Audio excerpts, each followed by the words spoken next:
Good evening and welcome to the July 22nd, 2025 meeting of the Gloucester City Council. Tonight in attendance we have Ward 2 Councilor Dylan Benson. Good evening. Councilor at Large Valerie Gilman.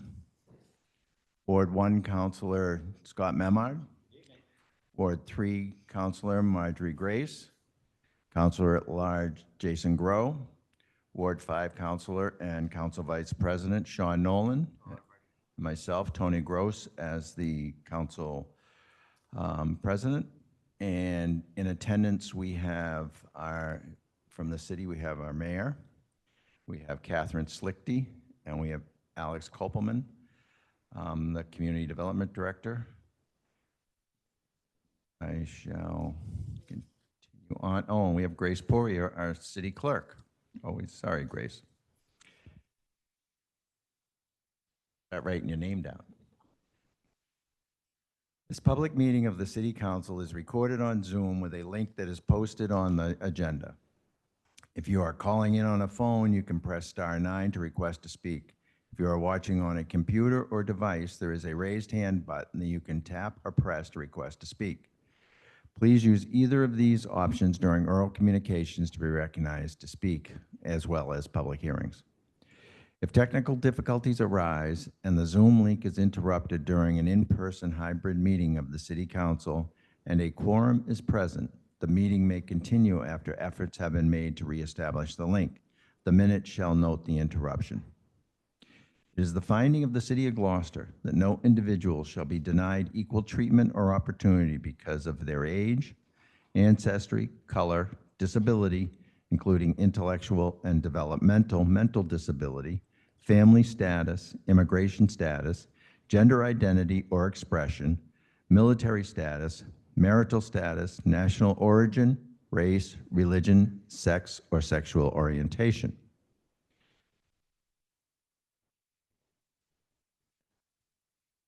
And we also have Kenny Costa, the City Auditor, is also joining us remotely. We shall now have the flag salute.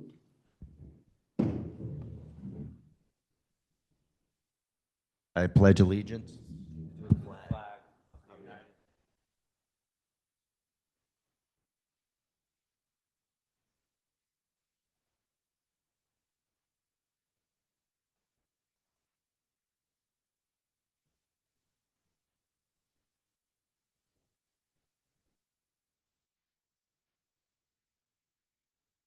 Next order of business, Madam Clerk.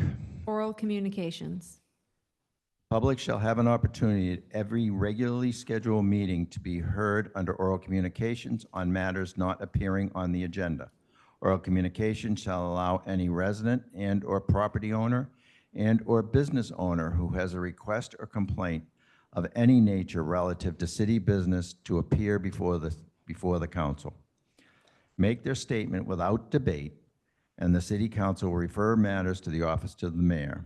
Person speaking under oral communications shall be limited to 3 minutes each. Is there anyone in the room that would like to speak? Name and address for the record, please.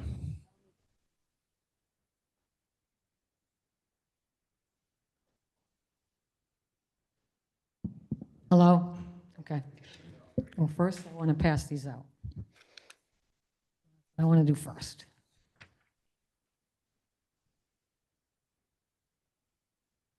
Not? Nope. Okay. I do everything fast.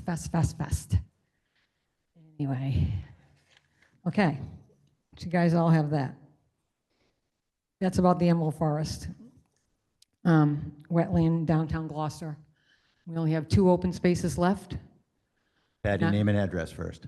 Patty Amaral, Myrtle Square, 14, right in the middle.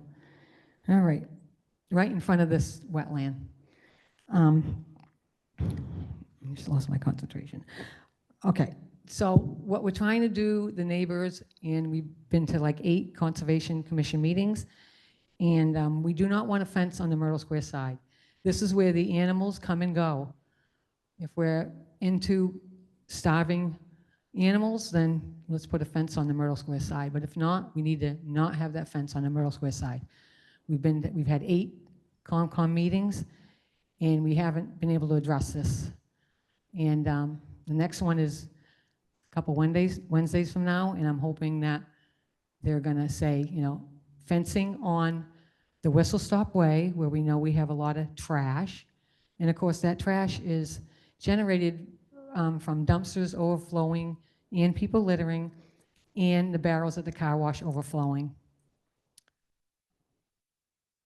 The wetland, I have been watching it for 18 years. I've been picking it up for 18 years. And it's a great wetland, and it's important, and the inner city needs it. Okay, that was my first thing. So my second thing is,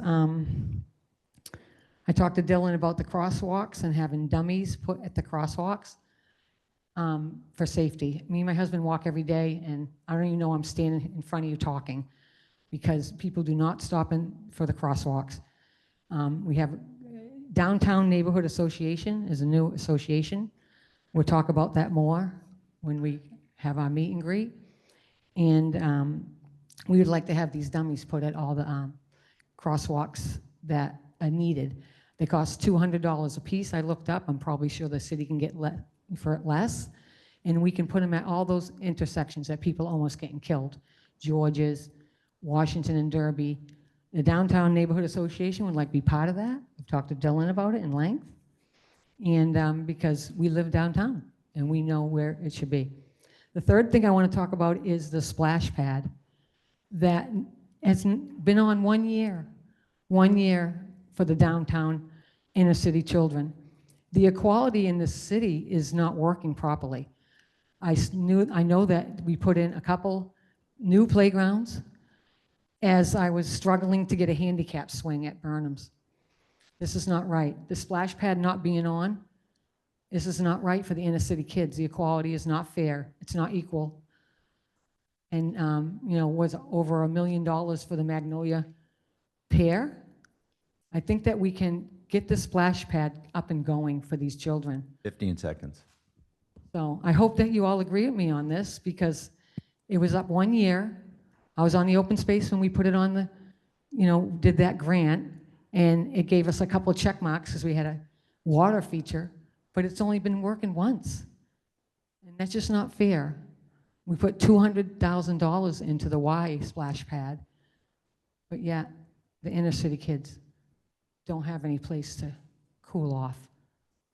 So let's think about these things when we're thinking about the downtown, because we need Dylan and we need everyone here to fight for the downtown. And I appreciate you letting me speak about these 3 things. And the Emerald Forest is very important. Thank you for giving me 3 minutes of your time. 3 minutes plus. Plus. Absolutely. Anything else you want me to do? Sing or dance, or I'll do anything. Patty, I had to give mine to the clerk.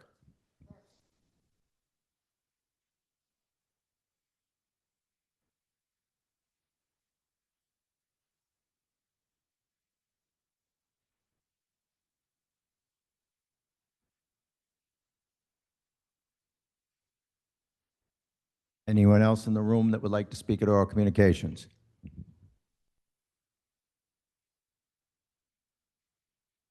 I don't see, no one is online. Next order of business, Madam Clerk. Presentations, an update from Alex Koppelman, Community Development Director, and Laura Smead of JM Goldson regarding City of Gloucester Comprehensive Plan.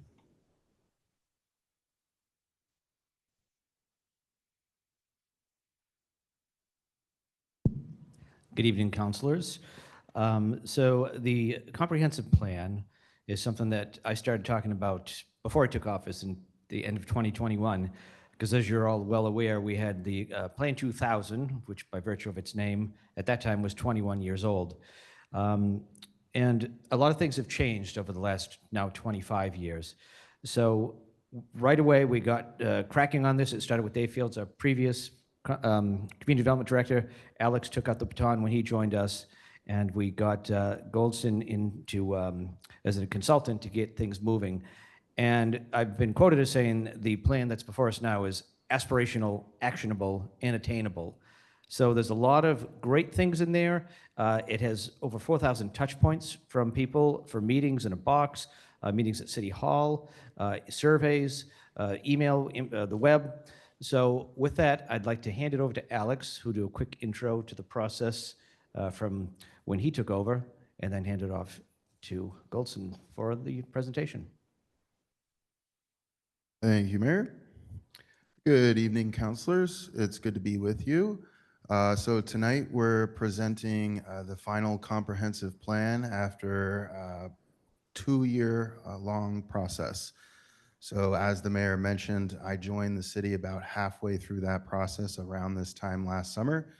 So I was able to really dive right in as a new community development director and engage with all the wonderful community organizations, groups, stakeholders, businesses, city officials, all the many residents and voices of Gloucester that went into shaping this plan. So it was a good way for me to get acclimated in my role. And now I kind of have a plan of action in terms of what the Community Development Department and the city working together will work towards based on this visionary but very actionable plan. So we're going to have Laura Smead, the project manager for the plan from JM Goldson. She's going to come up, and together we're going to give a presentation of what went into this planning process, how we arrived at the recommendations in the plan, and talk about where we go from here in terms of turning these great recommendations into action. So with that, I'll have Laura come up.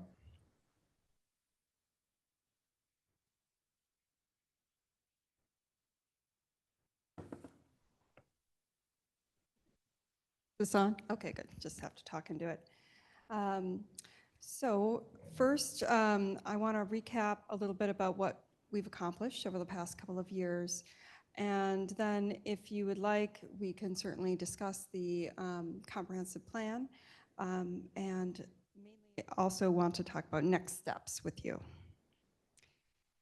So first, I want to say a big thank you to everyone in this room and to even more who aren't in this room. So none of this could have been done alone, and I worked with a great team from JM Goldson as well as several very knowledgeable sub-consultants that were on the plan. The planning board was with us every step of the way, so thank you. There's the chair here. And of course, the Gloucester staff who worked tirelessly and were great partners with us to get the word out. Everyone was great ambassadors to the community. And of course, the department heads and the public and all the community groups and everyone who contributed to the plan just helped make it stronger. So the last time Gloucester updated its comprehensive plan was in 2001. The city has obviously evolved since then. I think that was touched on. There's a lot of new issues. So this plan is looking at the next 10 years and how to meet some of these evolving challenges and opportunities that Gloucester is facing today. So the plan is meant to be a flexible roadmap. So it is, we often talk about comprehensive plans as living documents, and the reason why we do that is because we know that we are looking at the city now as a snapshot in time, and the vision that you've set for yourselves and the goals are the things that are going to direct you. Well, the strategies are certainly actionable. Not all of them will be actioned upon, and you'll have to kind of keep it updated as you go. So it's not meant to be written in stone, but rather to be a guiding aspirational document with some really good ideas in there that have the support of the community behind them. It's answering 3 main questions. So there's different pieces of the comprehensive plan, and they don't all live in the same document. One, we are looking at forces that have shaped the community over time. We're looking at what makes you unique, and we are asking how the city would like to move forward in the next 10 years. So some of the things we've done are looking at a detailed analysis of existing conditions, so Gloucester today, That's in one document. And then in the main document is the community's vision and goals for the next decade, as well as the strategies across a number of different categories like zoning, like infrastructure, like programs. And then there's an implementation guide, which is the less glamorous document, the Excel spreadsheet, which kind of names out some key responsibilities, as well as a lot of resources in there, funding sources and case studies and things that can really give you a good jump ahead on taking those first steps, as well as some metrics and different strategies. So comprehensive plans are traditionally have to touch on these kind of discrete categories that are very broad and wide-ranging. We like to think through these, address all these key categories, but in a systems-based way. So we have organized the comprehensive plan around what we call themes. And you can see there are 4 themes there: having an affordable and innovative place to live and work, thoughtful, engaged city leadership, preserving and sharing 400 years of history, arts, culture, and landscapes, and strengthening physical connectivity and public health. So you have one main community vision, the overarching vision, for these 4 core themes, which is talking about kind of what matters most, 24 goals that direct what you're trying to aim to achieve, and 151 strategies to support the goals that kind of tell you how to get there. So as it was mentioned, this started about 2 years ago. I was on the project from the beginning, and it's, you know, it's been felt both like a long process and a short process, because it's almost hard to believe we're already here. But it, you know, it's just a reflection of a lot of hard work from a lot of people. All right, so just quickly touch on the different phases. So about 2 years ago, that's when we really tried to get an understanding of where Gloucester is today and some of the forces and trends that are affecting it, and how that can provide some opportunities to the community. Phase 2 was a deep dive into community engagement and around community visioning and goal setting. Phase 3 was when Alex joined the city and when we really started to develop some specific strategies to vet them. So I'll let him. Hey, yeah, I'll jump in from there. So this was about the halfway point in the planning process. And at this point, the project team between city staff and the consultant team and sub-consultants looked at all the data that was gathered over that year and all of the conversations and community engagement and going out and talking to people. And this is what the initial recommendations were based on. And then we held a series of technical working sessions with experts in those different fields that comprised people from different boards and committees, such as the EDIC, other organizations, the Chamber of Commerce, engaging with the Senior Center, engaging with community development corporations, all the people that really understand the nitty-gritty of specific strategies. And we worked through the initial list with them and came to a short list after a series of working sessions. And then at that point, there was a draft of the recommendations put out for a public outreach campaign, which included tabling, putting flyers out in key locations like the Senior Center, YMCA. We did some specific targeted engagement based on gaps in demographics. We're trying to represent the people of Gloucester the best that we can. So we asked people some basic demographic information when they would complete engagement events with us. We noticed that we were really lacking engagement from the youth. So we partnered with the high school and the Gil Netter to really get some participation there, which was great. And I think it's something that we want to continue to do. Not supposed to be a one-off thing, but really trying to engage everybody. So that's how we got to the priority goals. We had a survey that had 790 participants. And what they said were the highest priority goals we reflected in the plan, which are overall priorities as well as priority goals within each of the 4 themes that Laura mentioned before. So then based on all that information, based on conversations with department head managers. We've finalized the recommendations and put the plan out for a month of public comment. Reviewed all the public comments, and then last week brought that to the planning board, and the planning board voted to adopt the plan. So that's how we got here. And then moving forward, what we've heard a lot from the public, and I think it's a shared sentiment among counselors, is that we don't want this plan that so much time and effort and resources were put into to sit on a shelf. So we've been very thoughtful about how we're going to approach implementation. We'd like to have an ad hoc committee that can represent many different boards and committees across the city to basically ensure that recommendations are being worked towards, be a resource to other boards and committees that may be taking the lead on a recommendation. We've created an implementation matrix, which will serve as a public dashboard reflecting progress made or not made in any of the recommendations that are there. That matrix also says which city departments, which boards and committees would likely be involved in implementing each recommendation. It says whether implementation would occur over the near, medium, or long term. It includes links to grants and funding resources, as well as case studies to prompt action on those recommendations and to serve as a resource.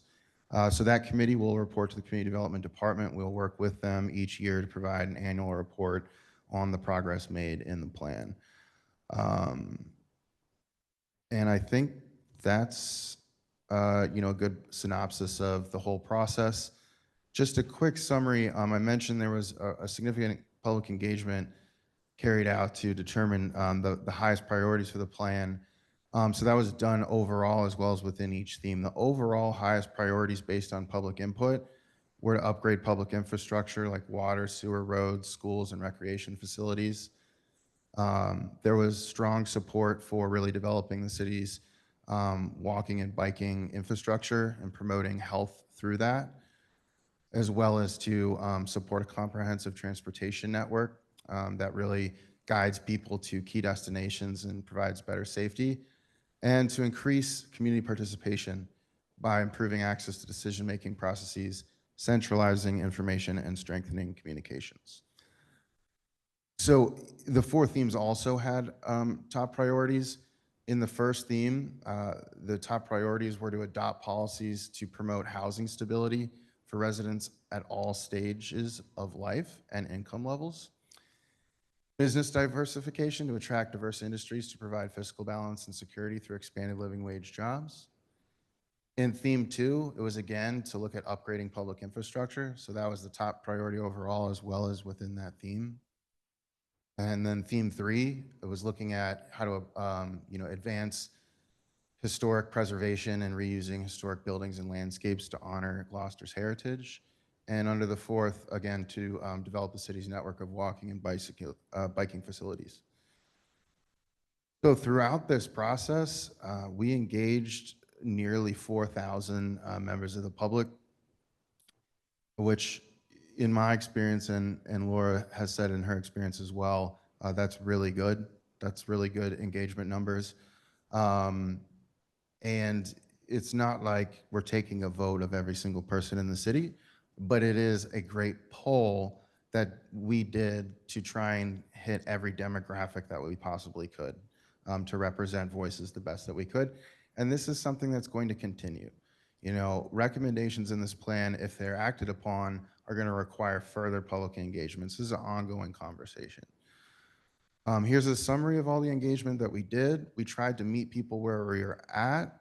It can be difficult for people to come to one meeting on one particular night. So we try to go out into the community to different events, connect with different organizations, made it as easy as having a meeting in a box at your dinner table and submitting the information back to the city. I think that what is great to see is in the visioning survey and the goal prioritization survey, we got the greatest participation. So I think, what the public has said, our priorities based on that, is very strong. So again, our next steps is to create an implementation committee. One thing that I forgot to mention is we've also developed metrics in each goal that would give us some numbers to quantify progress made. That will be updated as part of the matrix as well. And that matrix can also evolve as needed. Again, this is a 10-year plan. I mean, it's a plan for today and tomorrow, and hopefully this is something that future city councils, future mayors, future administrations, future community development directors will be able to use as a tool to guide the future growth of Gloucester. So with that, are there any questions? Councilor Nolan. First up, Alex, thank you very much to the administration also for all the hard work on this. It's a great detail. I do have a question for Laura. Laura, being an outsider looking in and working as a consultant, if you could, and you don't have to answer this now, there's going to be a round of questions, give us the 3 things that are really unique about Gloucester and the 3 major things that we actually have to work on. And I'll let you think about that during the round of questions that you're going to hear. Thank you.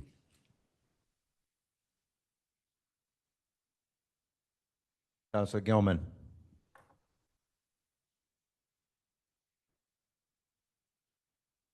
Awesome job, Alex, Laura, and team. So I've got a question on the next steps. Specifically, annually update the metrics. So will that be like SMART goals, taking the higher level goals and putting them into the different departments in terms of SMART goals with timetables? Is that something that you've talked with the administration about doing in terms of accountability and making sure that we're getting the work done that all this wonderful planning has brought us forward? Yeah, so just to give you an example of the metrics, and that was something we put a lot of thought into, because if the data source doesn't exist, you know, how are you going to measure it? But there are certain things that you want to be able to see how you're doing on. So for example, we could look at the subsidized housing inventory. We could look at how many affordable housing units we created in the last year. And that would give us a little bit of sense, and you could compare that year to year. So we tried to use existing data sources as much as possible. There are a few things where we decided it would be worth the effort to collect that data and report on it. So for instance, we have a rental registry in the city now. We want to be able to understand how many short-term rentals there are, how many accessory dwelling units there are, how many new multifamily units being permitted by different zoning districts, that sort of thing. So we'll collect that information, and you know, we may be able to introduce new metrics over time. In terms of the SMART goals, I really like that idea, to be able to look at the information we have and say, you know, when we hit this number, we're meeting, you know, half the need of the population we're looking at. So if we have this many affordable housing units and this many households that are eligible for affordable housing, you know, we're getting closer, or we're not doing as well as we'd like to in that area. We'll be able to measure those things. A quick follow-up question. Sure. Thank you. So everything you said makes a lot of sense. I'm also thinking of individual performance metrics. So for example, on the issue of increasing the bike lanes or something like that, is there a timeline that you, through the mayor's office, of course, who manages all of his staff, is there an opportunity there to create SMART goals for performance metrics, not just broader metrics for the different things we know we have to do, but rather, you know, how can we get that done in the next year, and what date, and how will we be measured, is just my thought. And that might be something that the mayor has thought about. I know you've worked on SMART goals before, and it's just a concept that's really important, because we don't want this to just lay dormant on the shelves, as you have said very clearly. So that's all. I'm just throwing that out. Thank you. Thank you. Councilor Benson. Just a few questions. The first question I have for you is, you spoke about ad hoc committee. Could you speak to you envision it being members of boards and commissions? And in that, and then I have then to go on that question is you talked about youth engagement as well. How can we maybe bring youth into being members of this ad hoc committee? Because I know you said you were struggling getting young people in, and I'm on the millennial side myself, but an older millennial. But how do we get people younger than myself involved here? Because I really am glad you pointed that out. But could you, going to that first, could you first speak to what you envision, just so I understand what you envision for the ad hoc committee? And then additionally, could we figure out a way to maybe get some young people on that committee as well? Yeah, so the idea would be to have a committee that would be nimble enough to be able to go to other board and committee meetings and say, hey, did you know these are some recommendations that you would be the lead on or the support on? Let's talk to you about it. Let's give you some resources and kind of report back and be able to have lots of interaction and coordination with staff and people in the community to really keep things moving. In terms of engaging the youth, I think that there are some things the city's doing now, and there's a recommendation here to look at possibly having a youth council that's more involved in government here in the city. But in terms of what we did through the plan, I think that was a good starting point, but we don't want to just come to the youth when we need, some information or input. We want to hear from them on a regular basis, and we need to build trust there. So I think we first need to think about, well, who has that trust? Is it a coach? Is it a teacher? Is it a principal? But what are some things that we could do to really get the youth more involved? In terms of having younger folks in general, I'd say that that's something that the plan identified as something to work towards in the future. Coming here, it's really clear that Gloucester has a tremendous community of volunteers and community organizations. But we also sometimes struggle to get quorum on our boards or to have new voices at the table. So there's recommendations here to do some kind of board and committee fair, try and get more people to come and get interested. Do some more trainings with people. There might be a lot of youth out there that are really passionate about some specific issue, but they don't know how it relates to the Conservation Commission or the ZBA or something. So that's kind of what I was thinking on there. Yeah, I appreciate that. And I think really speaking to young people that they have a stake in this community, that they have a future in this community is incredibly important. Thank you for that.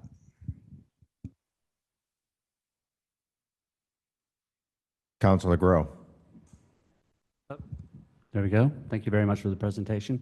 A couple of quick things. First off, is in terms of speaking towards the youth, I think that I hope that that's not being limited to high schoolers, that we're looking at young families, that people sort of in the under 30 range that hopefully will become the next generation that supports Gloucester moving forward, because I think that's a big problem. I mean, it's great to involve the high school kids. I think that's terrific. But I think it's really important to make sure that young families, young people who are setting up house and beginning to start their careers here know that they have an important stake in this. I'm really interested in the commentary about affordable housing and business development. And I guess that sort of leads to my second question, which is, who's going to be driving some of these things? Is that articulated in terms of who's going to be taking the lead on promoting various aspects? I mean, the City Council and the Planning Board obviously would deal with zoning issues. The Economic Development Committee or the EDIC or the Mayor's Office would be dealing with business issues. I mean, I see affordable housing and business development as sort of a chicken and egg thing, because we can't really attract business until we have a place for people to live. And if we can't make places to people to live until we have a business for them to work. So where's that leadership going to come from? Yeah, it's certainly a public-private partnership that involves a village. The city's role, it can be from a regulatory standpoint, it can be from trying to make that process smoother and easier and to encourage certain things that you'd like to see. The city's role may also be a convener of the community organizations, a convener of nonprofit partners that can help actually build the affordable housing that we want to see, or run vocational programs and job training programs for the jobs of tomorrow. That was one of the major things that we heard from employers, was that housing is difficult for them to be able to retain their employees, and so many people are commuting. So there are nonprofit partners that build the housing. I think the community's role is to say, this is how it should happen, this is where it should happen, this is what I need, and for us to listen to that and try and make that happen. Thank you. One quick thing I'd like to ask, yeah, let me ask this, then you can talk about, is that we have this annual update publicly, that we have a public hearing where we go over the goals for the year and what's been accomplished, what hasn't been accomplished, where we're moving on things, and that it be very visible. So it's not just something to the council a year from now, but really herald it as something that's important for community involvement. Thank you. Sorry to interrupt. No, I think one thing Alex alluded to earlier is the implementation committee, because there is so many complaints. I think every one of us, including myself, have squawked about the money we spend on consultants, no offense, and then just stick the thing on a shelf and ignore it. And I think Plan 2000, in the beginning, it was seen as the blueprint, and then over time, it just sort of like became this mystical thing that existed. So having the implementation committee makes a big difference. And they won't be necessarily made up of members of boards and commissions, but people who will be the ambassadors to the boards and commissions. And, it'll be a very public thing. Not necessarily because it's ad hoc, it won't have to follow all the open meeting rules that a typical appointed committee would be. But it's something that's going to be ongoing, that we're constantly looking at this plan, updating it, and looking for information and feedback from boards and commissions, from the public in general, and most importantly, from the council. So it's not something that's going to sit on a shelf, because that means we just wasted the last 4 years of our lives on something that I think came out with some great roadmap. It's a great roadmap with places we can get to easily in some cases, things that'll be more long-term to get to, then things, and frankly, some things we probably will never get to. But unless we really take it and have somebody scouring through this report as a committee, I'm open to any suggestions people might have from members. We've had people reach out already who have already indicated like to put on there. We can make this thing work, and it's just something that we're not going to review in 10 years to see how it went. Something we're going to be reviewing ongoing.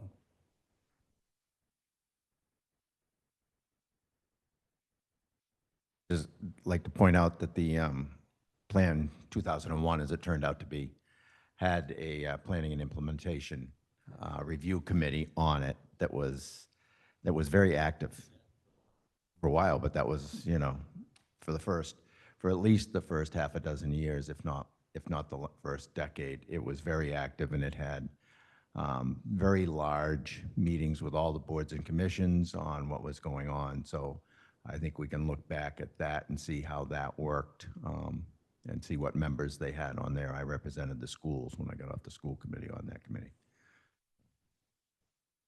Councillor Worthley.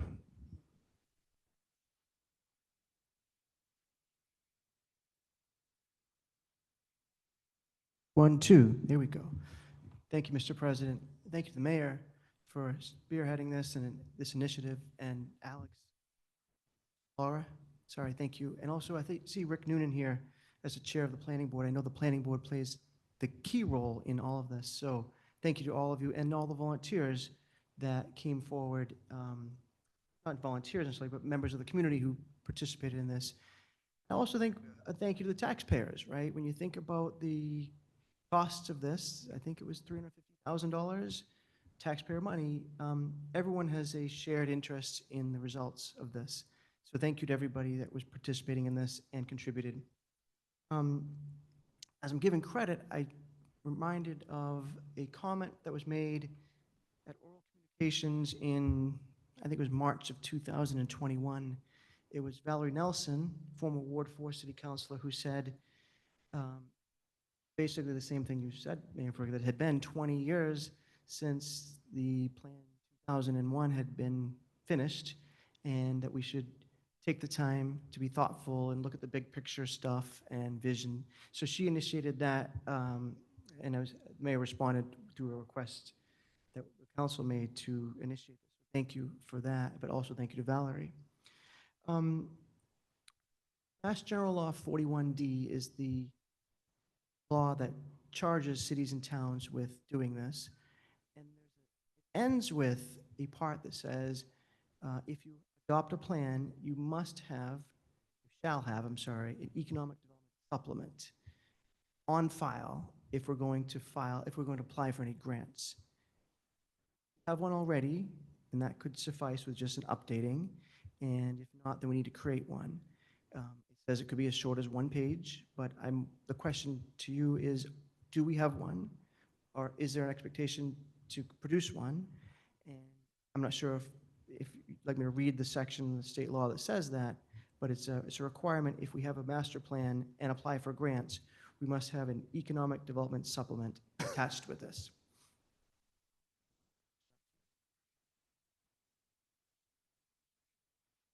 So that would be the economic development section of the plan. Okay, this is suggesting it's a separate, shall prepare and keep on file within such city an economic development supplement, provided however the city or town, blah, blah, blah, blah. I mean, I'd like you to read it at some point before we put the final coda on this, to make sure at least there is something, a supplement that's, make sure I don't want to end up not qualifying for grants if that's the case down the road. So just want to bring that to your attention, and I've done that. And like Tony, Councilor Gross, Mass General Law 41D.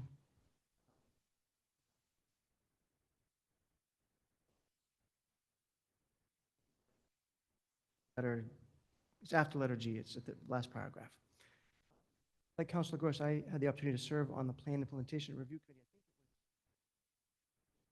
Committee. Bill Fonville, who served as chairperson for at least a dozen years, at least 10 years, I think, on that. Yeah, he served when I was there. Long time, and he really made a difference. One of the suggestions that came up then was, and I should have raised it earlier, that maybe we ask every board and commission, council, mayor, that if you're making a decision that conflicts with the plan, that you have to have at least acknowledge and advocate for why. And things are going to change, right? There will be emergency situations that might say this was in the plan, but another scenario presented itself, we had to do something different. But the suggestion at the time was that the committee went against the plan, that they would just say, here's why here's a justification for that. Is that built into this any particular way? Could it be, even after the fact, can we say that, yeah, I don't know why it's fading in and out, maybe because, Moving back. sorry. I feel like it's really loud, that's why I back away. Good idea. So could there be a provision that simply says something like, it's okay if you have a decision that's made that conflicts with the plan, but you have to have some justification why? Yeah, that's a good thought. I think that's going to happen for sure. It's natural. The plan was drafted as a visionary roadmap, also kind of a menu of options that you can choose from as opportunities present themselves. So I think you can look at what's in there and decide you want to do something. There may be some times when a decision that needs to be made, has other conditions and factors involved. In our implementation matrix, we have a box that says you check it if it says we decided not to pursue this, and you say why. That's in there? Yeah. Okay, thank you, appreciate it. One quick clarification. You're correct, Councilor Worthley, that it was taxpayer dollars, but just so folks know, we utilized ARPA funds. So the United States of America helped pay for this, but it didn't come out of the general fund. Good point. I don't have a microphone loud enough to thank the entire country, but appreciate the correction. Thank you.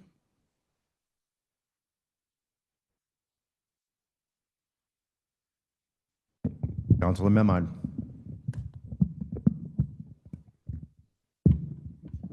Can you hear me? Yes. We obviously have some work in front of us to do, but I want to say here that I was very pleasantly surprised as this process unfolded. I think you've developed some interesting group dynamic tools, and oftentimes they sort of stretch people's perception of what they expect, and then they realize that it's dragged them in somehow, it's engaged them. I thought that was very true for the meetings in the box that I participated in. It really, in the course of the doing the exercise, we really achieved some interesting communications, and priorities were very, very clear, which I think is a tribute to the work that you've done. And the skill set that you bring to this kind of a process. As everybody has said here, obviously the next step is making it work, unfolding the elements of it. I know the Gloucester EDIC has been actively involved in some of these issues in the meetings that they've sponsored up at the Blackburn Industrial Park and addressing some of the workforce housing issues, the electrical infrastructure limitations that we're all struggling with. So it's a very complex issue, and we just need to get down and do the work now and in fact engage everybody, all the boards and commissions, that part of their job is in some way to reflect on how they can help achieve these goals as they fit the scope of those boards and commissions. So thank you again. It's been a valuable process, and we're looking forward to moving forward.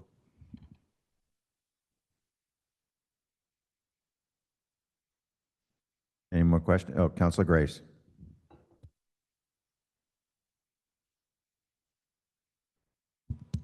Hi there. First of all, thank you so much for your massive amount of work that went into this. It was an extraordinary undertaking, and the outcome is fabulous. Just hearkening back to one of the comments that was made about grants and funding, do you fear or foresee or have a plan in place that will address the landscape that the national landscape right now is very different than it was when this was initially started, and through the whole process, and quite frankly, whatever we implement, we got to be able to pay for it. So is there, what are you doing for looking forward to try to compensate for the likelihood that grants aren't going to be coming from the federal level as often as they used to? Yeah, it's been a difficult thing to navigate for sure. We've been focusing, because of that, more on state grants. Fortunately, we're in compliance with all state laws, and we're able to apply for those and have been pretty successful in doing that. The city's also supported by community development block grant funding from the federal government that's housed under community development. We completed our 5-year plan required by HUD, met the timeliness test and all the requirements to position us to try and retain that funding. There are some signs that may be funded, actually, which has been a question mark. But we have to really rely on state funding mostly, I would say. Also, the city doesn't have to pay for everything. Sometimes the city's role is just to get the right people in the room, direct people towards that vision of the community. And some of these recommendations don't involve funding at all. They may be policy changes, things of that nature, programs. So it's something that we think about all the time, but we have to just keep doing our best in the landscape that we're in now. Can I also just add, when the 4,000 touch points happened, I don't think there was any discussion about what grants should we get. It was more like, this is what we need. So we have to take it from this point forward. I think what's going on in Washington, maybe it's 2 years, maybe it's 4 years, but we'll get back to normal eventually. And this is a 10-year look. Right. And I just have one more question. You mentioned also about affordable housing and building housing and where to put it. And this isn't so much of a question as a statement, that just to kind of remind whoever that the inner city has been targeted to try to build affordable housing. And I think it's important to kind of think out of the box and, where can we put it in other areas in this city so that you don't have the inner city and the, Ward 2 and Ward 3 saying, why us again? It's been a bone of contention. They do have valid points to a degree. And I just think it's important just to, consider that and to think out of the box in other areas that it could be, explored. That's all. Yeah, we've certainly heard that feedback throughout several initiatives that we've had over the last year. And I think to address that, there were a lot of recommendations and priorities reflected around housing in this plan. So there's a recommendation to update our housing production plan. It's expired. They have a 5-year life. So the last one was done in 2017. So we're now going to be beginning a housing planning process. We've dubbed the process the Gloucester Housing Compass. We'll set a direction for housing policy today and tomorrow. And, I think through there, we'll be able to look at development constraints, look at areas of the city where, we don't want to encourage new housing development.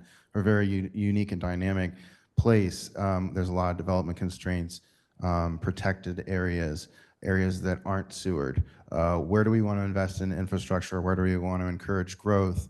That didn't exactly, that hasn't really been there, right? So this plan will provide an objective tool for folks to look at and say, these are the areas where we encourage housing growth.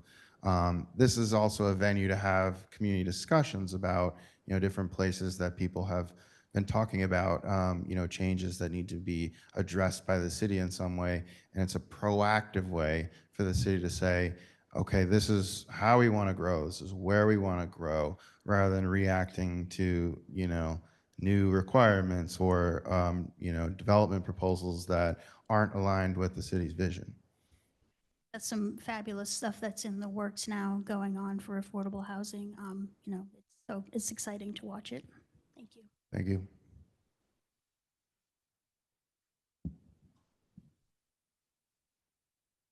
Councilor Benson.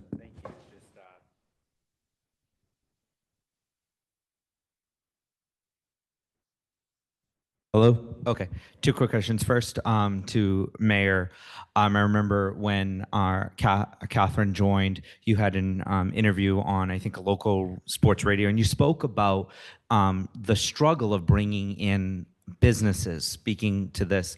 And we look at, specifically, could we look at attracting businesses that are in marine tech, these types of companies, to be interested, maybe looking at companies that are looking at studying the rising sea levels, these types of things, and maybe even also some other marine tech companies that may be doing advanced technology, stuff like that. But that is true, because this is, we're at the end here. A lot of companies don't want to come in, and I'm glad you made that point during that interview. Is there some companies that we could think that really would fit well in a community like ours? Yeah, we're always keeping an eye out, and as you all voted in the new budget, there's a community development coordinator position that will help refocus on that. But we are at the end of the line. We do have some shortcomings with power availability, but that's why through EDIC and my office and community development, working very hard along with our state delegation to try to get some juice down this way, working with National Grid. But yes, and of course, the new harbor plan is going to be announced very soon. So there's a lot of opportunity, but we at the end of the line have some obstacles in our way. But I think this plan and planning, looking ahead, really helps position us to start be a bit of a magnet to bring people in that are not necessarily traditional Gloucester industries. Yeah, and could we be looking at possibly with some state and maybe down the road federal money to our critical infrastructure in areas where we say we have these industrial parks, but we don't have the infrastructure to support it? If we could get money that's not our taxpayers paying, but get money to put the infrastructure in place and attract businesses, could that be something we could look at? Absolutely. Alex can touch on some of the grant opportunities we've been seeking. But as you know, federal grants are a bit iffy these days, depending on what the subject matter is. Massachusetts still has some funds, and we apply every year for grants, and as ideas are brought up, we seek them out. So it's a constant thing. With or without this plan, that's what's been going on for decades in the city of Gloucester, and we'll continue to do it. And thankfully, we have we've got some oomph with our state delegation who can help get some money directed this way, either through earmarks or helping push through grants. Sorry, I'm struggling with them like others. Speaking bike lanes, and specifically, could we be looking at maybe possibly bringing bike, city bike? You look at communities that have narrow roads just like us, Somerville, for example, but they've really perfected the art of bike lanes, and looking at maybe looking back at the way we created our bike loop many years ago. I remember when I was maybe 12, 13, going on the bike loop many times from Is it working? Okay. From the downtown area and going towards like Rocky Neck, could we look at trying to bring that back up online and making those lanes actually safe so people are not fearing that cars are going down? And I know hearing from constituents, my former the Ward 2 councilor, we've talked about this, people just speeding up and down our streets. I think that's something that we really should be looking at. And I'm glad that this is here and not surprised this is here, because I hear from constituents, talk to the mayor, talk to my fellow councilors about pedestrian safety. So, but back to that, if we could look at bringing back our old bike lanes and then looking at expanding that and maybe even bringing in rent bikes. And then on that, we're talking about transportation, could we also look at not just for our residents, but for visitors and making our beaches more accessible for those that say live in the city but want to come down, want to come up here. We say down, but they're actually coming up through, and some means of transportation at our train stops. Thank you.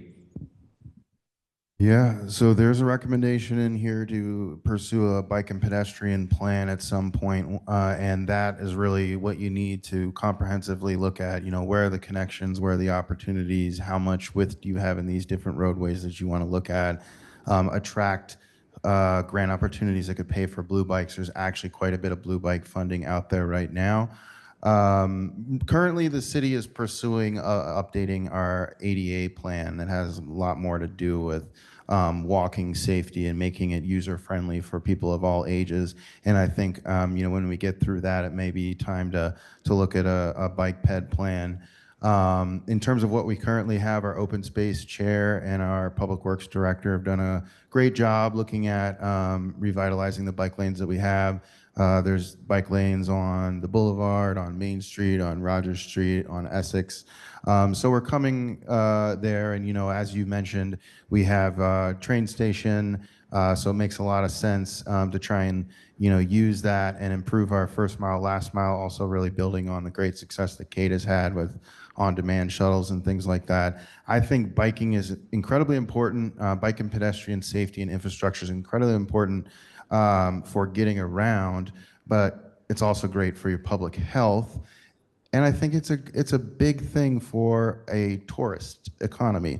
When you go different places, and when people visit Gloucester on buses and cruise ships and things where they don't come with a car, they need a place to go to get around. So it can be a good economic driver as well.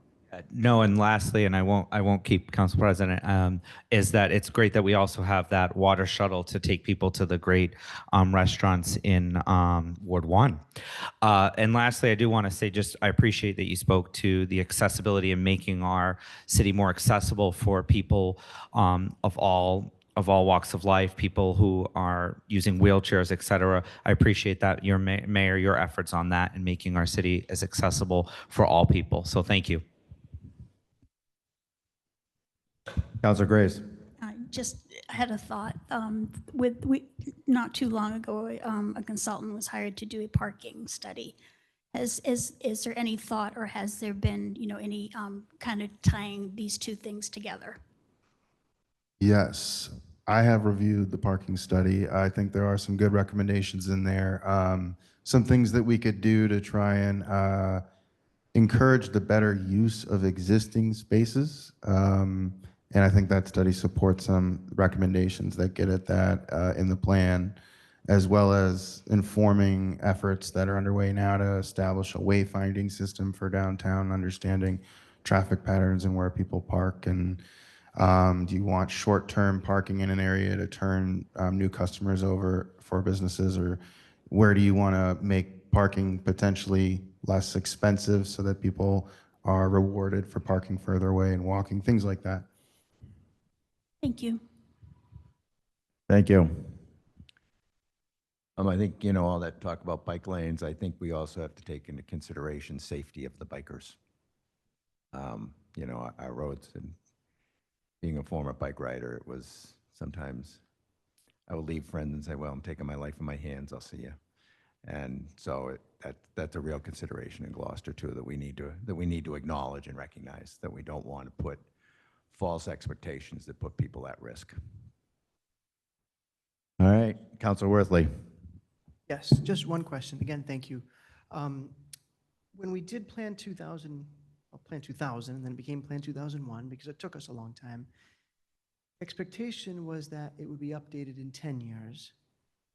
Obviously, it took a lot longer, and here we are now. Is there an expectation now that, let's call this Comprehensive Planning Initiative 2025, when is the expectation that there'll be an update, or is there one? 10 years is the lifetime of the plan, but, you know, maybe we do a bang-up job and we implement most of it, or some things just kind of aren't relevant anymore, or there are new challenges that need to be addressed. We could decide to do an update to the plan, like a formal update with new recommendations, removing recommendations that have been accomplished before that time. So it's, you know, it's in the hands of the, you know, whoever's the decision maker in the future. Follow up to that, given that this rightfully took about 3 years to pull together, 2.5 years to pull together, if the goal is to have a new plan in 10 years, probably be looking at starting that in 7 to 8 years from now. Is there some mechanism that would trigger that other than just common sense? I mean, I don't understand or know how or why there was that sort of 25-year gap when after 10 years, right, some people should have been saying, and there's no blame here because I don't think any of us were updated, but what would be the natural trigger to say it's time to review the plan again? Well, I think it would be, the vision is the implementation committee is not doesn't sunset. It's like, you're the implementation committee for 2.5 years, and then we just see how it goes. I foresee it being an ongoing thing. So in 5 years, they might say, well, this is how it's looking. Well, let me rephrase that. They will be saying, here's how it looks, and we think we should start working on either a supplement or a new revision. Because, you know, Plan 2000, dial-up internet, you know, there were many different things technologically speaking. And 5 years from now, I'm sure this is going to look like the dark ages. So, yeah, so it's going to be ongoing. Okay, I would like to thank you on behalf of the council very much for this presentation. Oh, Laura, you have unanswered questions. Yes, I From the was asked beginning. to think about, I believe, the 3 things that I think make Gloucester unique, special, something like that, and then 3 things compared to other communities that are challenges. And first I'll say, before I was a consultant, I was a public planner. And so implementation is close to my heart. I've worked on comprehensive plans as a consultant, as a volunteer on a board, and as a public planner. And hearing this discussion tonight really feels good to me, because I don't want this to sit on a shelf either, right? I went into this field, you know, as an optimist to try to make a difference. So I appreciate all of this thought, and I know it's going to be a lot of work on you, so I just appreciate that. But for Gloucester, some of the things that come to mind from getting to know you a little bit better over the couple years that I've been coming and going is you're on the ocean. I mean, it sounds a little obvious, but that is not every community in Massachusetts is on the ocean, and your maritime history, it's such a part of the bones here in a way that I think is unique. Also, your artistic community is, again, I think such a part of this community's identity, and something that you want to keep and preserve, but also something that feels at risk in this moment, given the other challenges that it's facing. And third, I would say not every community has the kind of engagement that Gloucester did. It's clear how much people are passionate about this community, how much they care, and how much they want to really see get done. So I appreciate that about this community. I've worked in other similar sized communities, and you don't see that result. So that is actually really good. And in terms of challenges, I wish I could say these things are unique to Gloucester, but the truth is they're really not. Everywhere's facing these kind of changing demographics, you know, smaller households, aging households, and It requires a different way of thinking about both the type of housing that people need as well as affordability challenges and aging in place and all the rest of that. It's also deeply tied to your economy. And things like trying to keep artists here and things like how do you keep tourists here? How do you fund this infrastructure that's coming and changing, the dynamics around your maritime economy and things like that. So that was a very interesting conversation to have in this room too, because that was what we were hearing, I feel like, through this process as well. So I would say, how housing and housing affordability, those changing demographics, how you fund your infrastructure and how it relates to economy, capital planning, that kind of work, I think, is a challenge for Gloucester, as it is in many, many places. And lastly, climate change. I mean, being on the ocean, it's just something you got to grapple with. It's something that's going to be more in Gloucester's face than it is in a lot of communities because of sea level rise. And so that's just something that relates to infrastructure and how do you become resilient to those challenges in the near future. All right, thank you. Excellent. Thank you, Laura. After reading the 70-plus pages of the report, I was very happy with it. Watching some of the meetings in the Meeting in the Box and trusting my colleagues to ask great questions tonight and understand what's going on. I just felt like I needed to ask you your opinion on how we're doing and what you think as a person that does this for a living, where we're at. And I want to thank you for that. Yes. Yes, thank you. And I will take our problem with climate change over fires any day. So with that, we'll take a 5-minute recess if everyone's okay with that. Do we need to vote?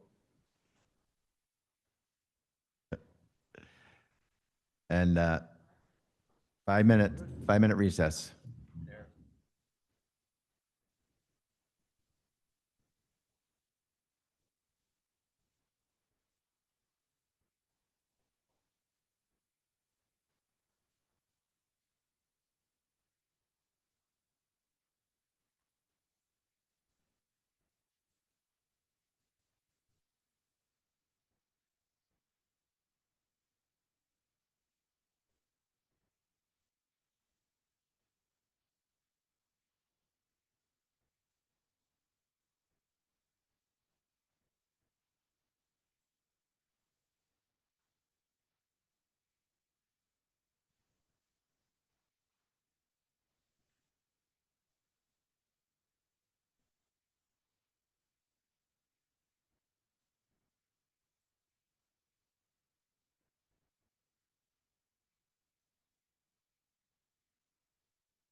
What did you eat?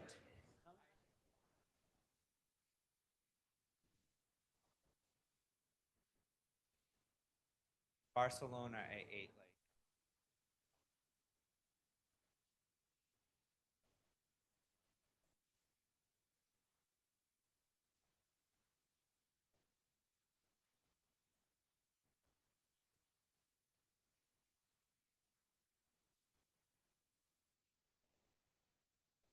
I actually was looking at going.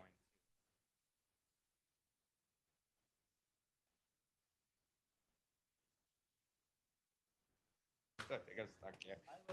But I can go so much because.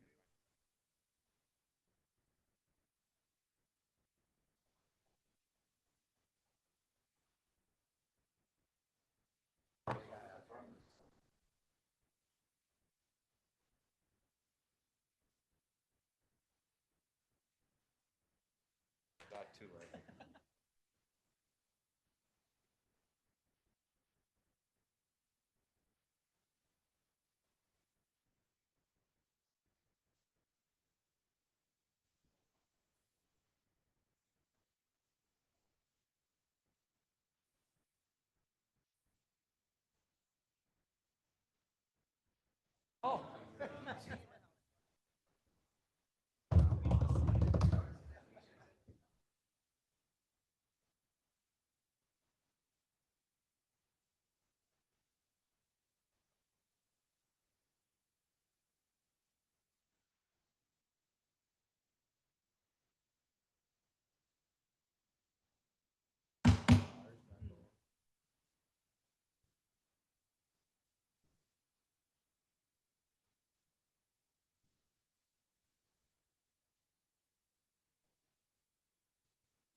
Next order of business, Madam Clerk.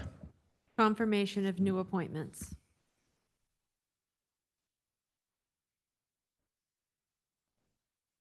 Councilor Nolan. We have a confirmation for a new appointment tonight for Flavia Ryan. She is not here tonight. We did meet her at O&A, and she is a wonderful person who's gone through a lot of adversity to be where she is today, and we're lucky to have her. I have no problem reading the motion without, if there's not anybody else that wants to interfere. I believe she's been sworn in, and so without further ado, on a motion by Councilor Gray, seconded by Councilor Nolan, the Ordinance Administration Committee voted 2 in favor, 0 opposed, 1 absent, to recommend the City Council appoint Flavia Ryan to the Gloucester Cultural Council, term to end 2/15/2028, and I so move. Second. Motion made by Councilor Nolan, seconded by Councilor Grace. Discussion. Seeing none. All those in favor? Aye. Opposed? Ayes have it, 9-0. Next order of business, Madam Clerk. The consent agenda. Would any councilors like to remove anything off of the consent agenda? Councilor Grow. I'd like to remove under applications and petitions, number 2, memorandum from the planning director. And I would like to remove under, where are we here? Consent agenda. Where is it? Under communications and invitations, number 2, the recommendation on Mariners medals. Right. So anyone else? Councilor Gilman?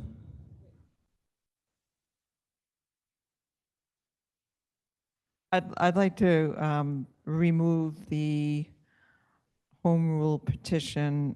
It is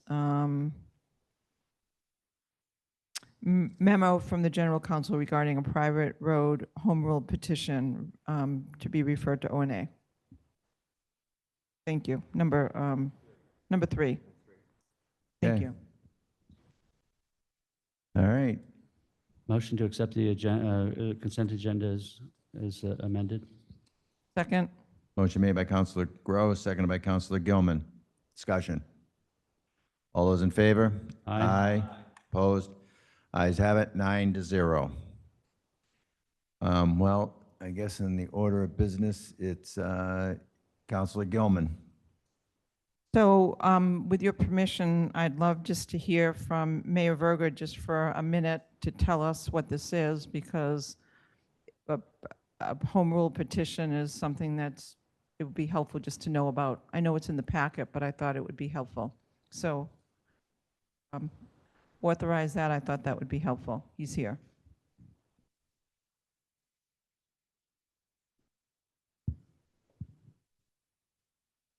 Thank you, councilors.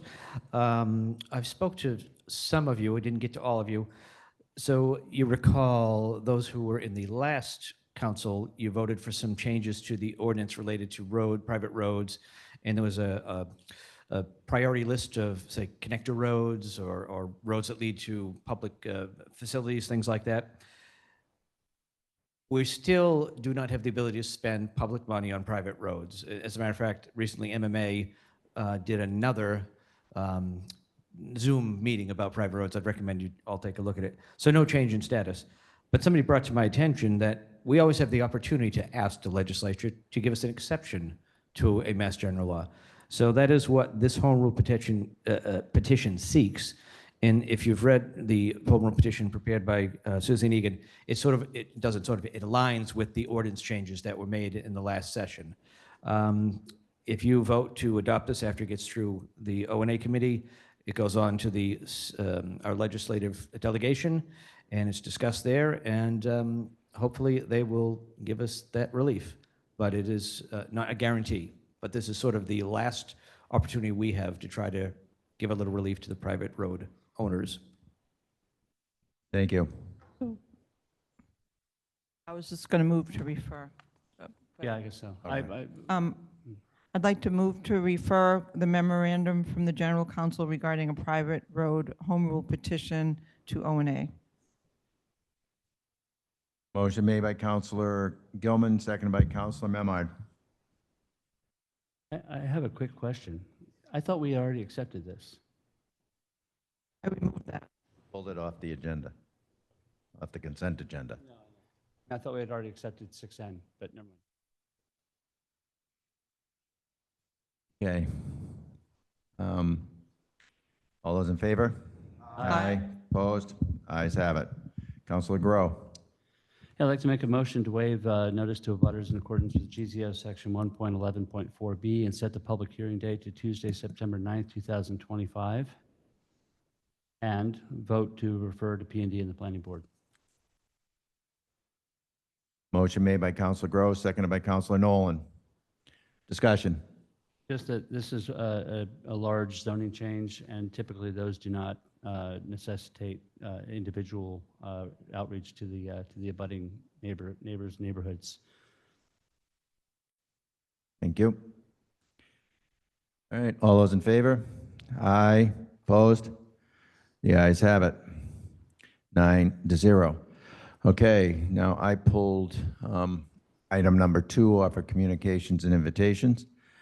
And that is we need to vote on accepting the recommendation from the Mariners Medal Committee on just a one pass-through. So we need and I make the motion that we accept this as the first pass-through, and then I will then go to the recommendation. So first, okay, motion made by Counselor Gross, seconded by Counselor Memard. Discussion. None. All those in favor? Aye. Aye. Opposed? Ayes have it, 9-0. Next, I'd like to move that we accept the recommendation of the Mariner Medal Committee to award the Mariners Medal to Christian Daly, Carrie Dagley, I don't know why I said that. Christian Dagley, went to school with his father. Carrie Ann Perry, Christine Manny, and John Manny for their extraordinary bravery and decisive actions at sea on June 24th, 2025, and I so move. Second. Motion made by Counselor Gross, seconded by Counselor Nolan. Discussion? May I? Sure, discussion. I just wanted to mention that both Chris Lucido, our harbor master, was here, as well as Melissa Cox, who are on this committee, and they just left. But I wanted just to recognize them for being here tonight. Thank you. All right, all those in favor? Aye. Opposed? The ayes have it, 9-0. Mr. President, Certainly. could we move for reconsideration, given the time frame of the? Absolutely. I move for reconsideration with hope of a no. Do we have a second? Second. Motion to reconsider made by Counselor Worthley, seconded by Counselor Memard. Okay, everybody knows how this goes, right? All those in favor? Roll call. Roll call.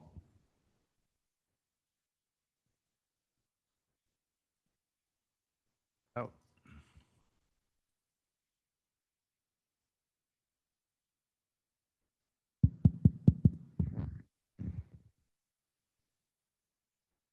Counselor Gross, No.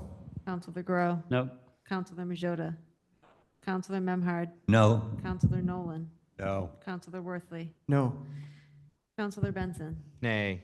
Counselor Gilman, No. Counselor Grace. No. Vote is 0 in favor. The motion passes. Motion fails. The motion to reconsider fails, sorry. Okay, thank you. All right.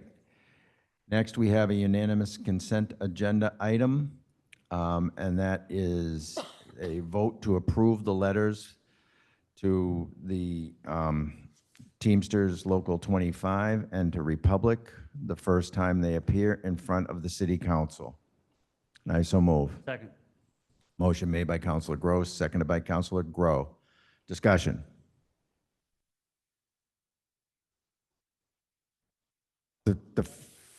Well, this is a vote first time to appear. I spaced. Right, this is a vote to approve that we are allowing it to appear. So that's what that is. And then the next, we'll have the motion to accept the letters. All right, all those in favor? Aye. Aye, opposed? The ayes have it, 9-0. And now the next motion will be to accept the letters to send to Teamsters Local 25 and Republic Services. And I so move. Motion made by Counselor Gross, seconded by Counselor Grow. Now, Counselor Worthley did bring this up a couple of weeks ago. It was, thought it was a little premature, but now we realize that this is going on for a long period of time. So following that, we will, I hope that everyone thinks that it's time that we at least put our foot in the water as between these two Leviathans or Titans. I don't know how much we matter or will get squished in the interim, but we need to have our say for our constituents. More discussion. Councilor Worthley. First, thank you for mentioning that. We hadn't talked about that, but I'm glad to see that this is something that we'll be voting on. Of course, credit always goes to the DPW workers who are stepping up in the absence of this service. And then relative to this vote, I think it's simply saying we support workers and encouraging Republic to stay at the bargaining table or get back to the bargaining table to negotiate in good faith. And I think you're right, it may not make any difference, but doing nothing also doesn't make a difference, so there's a chance. So thank you for bringing this forward. Any more discussion? Councilor Benson. Thank you. For bringing.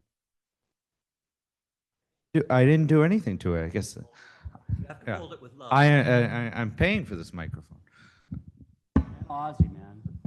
God love Ozzy. I appreciate you bringing this forward, and I will be supporting it. I will make it clear that I stand with the Teamsters Union. The Republic CEO makes nearly it's upwards of what I looked at this morning, $13 million a year. It's almost 2,000 times more than what the actual workers earn. So they should come back to the table. But I just want to make that clear that I stand with the union and demand, and many of the folks that live in this community work for Republic. They want fair wages, they want better health care, and they should have it. And as the Teamsters president said just the other day, Republic should come to the table. Thank you. And thank you. All right. This can be right, straight up vote, right? All those in favor? Aye. Opposed? Ayes have it, 9-0. Next order of business, Madam Clerk. The July 17th Budget and Finance Standing Committee report. Before we start voting on things tonight, I'd just like to point out an observation that I've had. And that's that some of us, or all of us, sometimes make a statement that we support something before we've heard everyone's arguments, or we're against something before we've heard everyone's arguments. And I think in order for fairness of every measure that we take up, we should withhold judgment until we've heard from everyone around this table. So I just hope that people will refrain from saying, you know, I don't support this or I support this before hearing from everyone else, because there may be something that will change your mind. I just wanted to point that out, that it was an observation that I've had. Okay, you're up, Mr. Memard. Thank you, President Gross. We had a regular Budget and Finance Committee meeting last Thursday, July 17th in City Hall, and there are a few items for your consideration tonight. The first was a memorandum from our Grants, Finance, and Compliance Administrator requesting our acceptance of the fiscal year 2025, fiscal year 2026 Community Development Block Grant. This is in the amount of $684,282. And I'll read the committee recommendation, which is on a motion by myself, seconded by Councilor Worthley. Budget and Finance Committee voted 3 in favor, 0 opposed, to recommend that the City Council accept under Mass General Law 4453A a federal grant in the amount of $684,282 for the Community Development Block Grant, or CDBG, from the U.S. Department of Housing and Urban Development, or HUD, for program year 2025, fiscal year 2026, and I so move. Motion made by Councilor Memard, seconded by Councilor Worthley. Discussion. Seeing none. All those in favor? Aye. Opposed? The ayes have it, 9-0. Item number 2 is a memorandum from the Veteran Services District Director requesting our acceptance of donations to support the Cape Ann Veteran Services in the amount of $450. And on a motion by myself, seconded by Councilor Worthley, Budget and Finance Committee voted 3 in favor, 0 opposed, to recommend that the City Council accept various donations under Mass General Law 4453A to support veteran services in the amount of $450 from the following members and business partners within our community, whom are the Trinity Congregational Church, Mary Williams, and Ed Camo, for a total of $450, with our thanks, and I so move. Motion made by Councilor Memard, seconded by Councilor Worthley. Discussion. Seeing none. All those in favor? Aye. Opposed? Ayes have it, 9-0. Moving along, item number 3 on our Budget and Finance agenda was a memorandum from the Regional Prevention Director requesting our acceptance of the Massachusetts Collaborative for Action, Leadership, and Learning 3, Mass Call 3, Substance Misuse Prevention Grant in the amount of $250,000. And on committee recommendation, on a motion by myself, seconded by Councilor Worthley, Budget and Finance Committee voted 3 in favor, 0 opposed, to recommend that the City Council accept under Mass General Law 4453A a contract amendment to the federal grant for the Substance Abuse and Mental Health Services Administration, or SAMHSA, and pass through the Massachusetts Department of Public Health Bureau of Substance Addiction Services for fiscal year 2026 and fiscal year 2027, Massachusetts Collaborative for Action, Leadership, and Learning 3, Substance Abuse Misuse Prevention Program Grant in the amount of $250,000. the total contract maximum obligation maximum obligation totals $1,241,666 for all years. The purpose of this grant is to support the Regional Youth Prevention Network to prevent and reduce the use of substances and to delay first use amongst regional youth.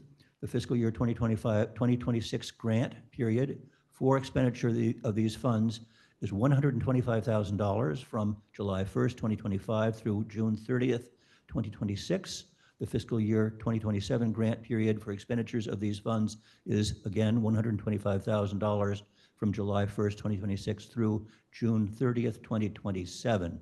And there is no local match required for this grant. We received a very good presentation from, remind me, Dave Tucker and Chelsea Goldstein. Yep. And I so move. Motion made by Counselor Memard, seconded by Counselor Worthley. Discussion. Seeing none. All those in favor? Aye. Opposed? Ayes have it, 9-0. Item number four from Budget and Finance is a memorandum from the Director of Elder Services requesting our acceptance of donations to support the Gloucester Council on Aging and the Rose Baker Senior Center in the total amount of $900. And on a committee recommendation, a vote of by myself, seconded by Councilor Worthley. The Budget and Finance Committee voted 3 in favor, 0 opposed to recommend that the City Council accept various cash donations under Mass General Law 4453A to support the Council on Aging programs and activities in the amount of $900 from the following members and business partners in our community, whom are Barbara Black, Ed Fisher, William Fisher, Vincent Libro, A.S. Gannett, Christine McGrath, Jose Maligno, Paul St. Armand, excuse me, and the associated charities for a total of $900, and which is received with great thanks, and I so move. Motion made by Counselor Memard, seconded by Counselor Worthley. Discussion. Seeing none. All those in favor? Aye. Opposed? The ayes have it, 9-0. And we were playing catch-up at this meeting, so we didn't have one earlier, so we do the same thing again. And there's a memorandum on item number 5 from the Veteran Services Director requesting acceptance of donations in the amount of $350. On a motion by myself, seconded by Councilor Worthley, Budget and Finance Committee voted 3 in favor, 0 opposed to recommend that the City Council accept various cash donations under Mass General Law 4453A to support veteran services in the amount of $350 from the following members and business partners in our community, whom are Peter and Pam Lane, Lisa Bonneville and George Davis, Joan Muro, Linda Rust, Deborah and Michael Hickey, and Peter LaFada for a total of $350 with our thanks, and I so move. Motion made by Counselor Memard, seconded by Counselor Worthley. Discussion. Seeing none. All those in favor? Aye. Opposed? Ayes have it. And finally, again, the same from in item number 6, memorandum from the Director of Elder Services requesting acceptance of donations in the amount of $300 on a motion by myself, seconded by Councilor Worthley. Budget and Finance Committee voted 3 in favor, 0 opposed to recommend that the City Council accept various cash donations under Mass General Law 4453A to support Council on Aging programs and activities in the amount of $300, and this is graciously received from Citizens Bank, and I so move. Motion made by Counselor Memard, seconded by Counselor Worthley. Discussion. All those in favor? Aye. Aye. Opposed? Ayes have it, 9-0. That concludes the report from Budget and Finance. Thank you. Next order of business, Madam Clerk. The July 14th Ordinances and Administration Standing Committee Report.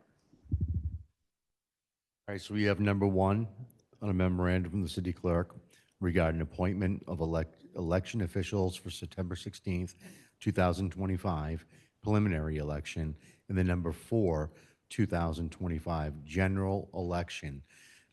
This is basically the poll workers and the elected officials and the registers that we work in on this election. It's simply something that we do every time. I want to thank all of the people that have signed up for this service.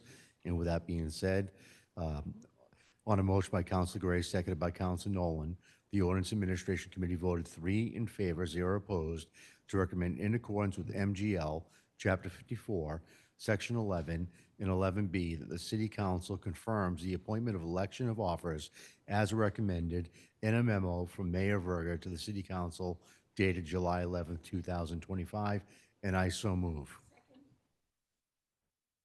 Motion made by Counselor Nolan, seconded by Counselor Grace. Discussion. Seeing none, all those in favor? Aye. Opposed? Ayes have it, 9-0. Next order of business, Madam Clerk. The July 16th Planning and Development Standing Committee report. Got anything? Got nothing. Next order of business, Madam Clerk. Public hearing 2025, number 33, RZ 2025, number 4, amend GZO Section 1.4, Organization and Administration of the Zoning Board of Appeals, Section 1.4.1, Membership, by deleting each member and associate member shall have been a resident of the City of Gloucester for at least 3 years prior to his or her appointment to the board. I will open the public hearing. Those speaking in favor?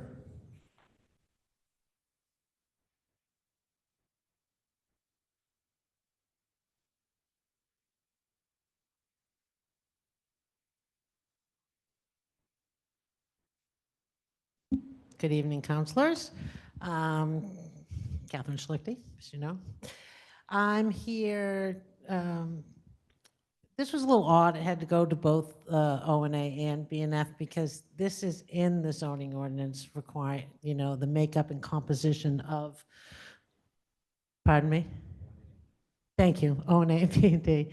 The composition and makeup of the Zoning Board of Appeals. The zoning board is the only board or commission that has a length of residency requirement attached to it. All the other boards say you have to be a resident of the city of Gloucester, but none of them say you have to have lived here for a certain length of time. I've had the pleasure of doing 2 different stints on the zoning board. One was in the 90s and one was just recently. I was on for 5 years. The last 5 years that I've been on the board, there's an alternate position that has never been filled. And I don't know why they have a length of residency requirement for the Zoning Board of Appeal, but I can tell you from serving on the zoning board, for every application on the agenda, you go to the site, you look at the application, what relief they're asking for, you look at the neighborhood.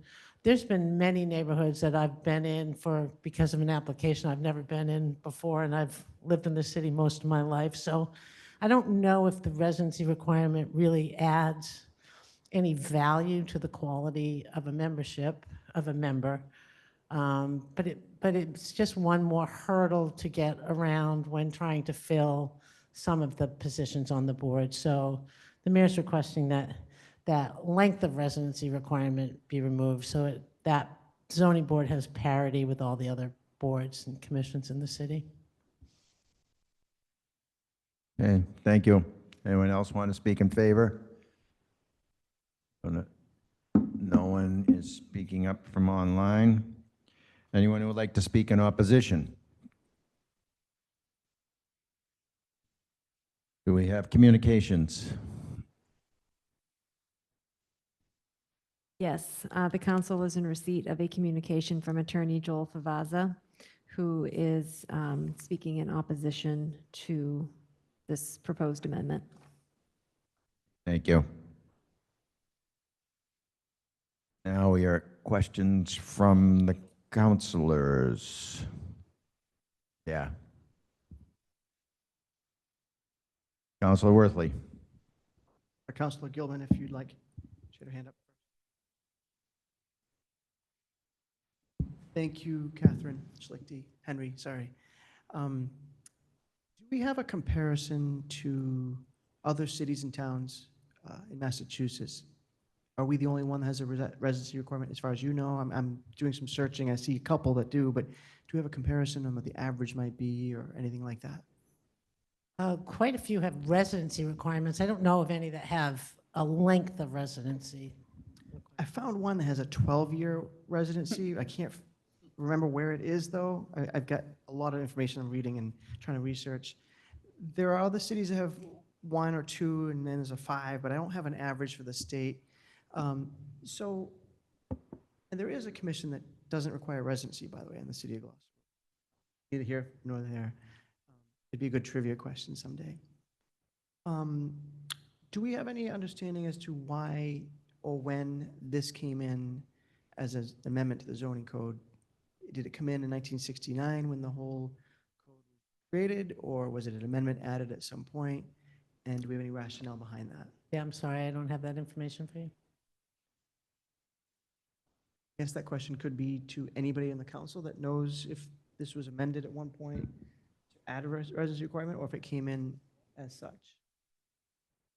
Also has that answer? I did take a look, and I couldn't find any evidence of when it was put in. There was notations of amendments to that particular ordinance, but it didn't have to do with the residency requirement. It had to do, I can't remember what it had to do with, but it wasn't that. Thing is, the residency requirement was likely put in 1969 when the Would have whole- been.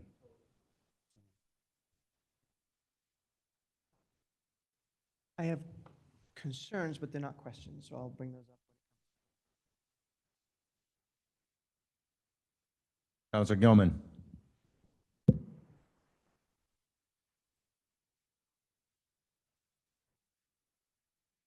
Thank you. Question to our CAO. Thank you. So without a 3-year wait, what type of background would you generally look for to make sure that a candidate is qualified to do a job in our city? Well, it depends on the board in question, but I would say for the zoning board in particular, typically the types of members have come from construction, architects, land use attorneys, people who are familiar with land use and putting structures on them. There's no particular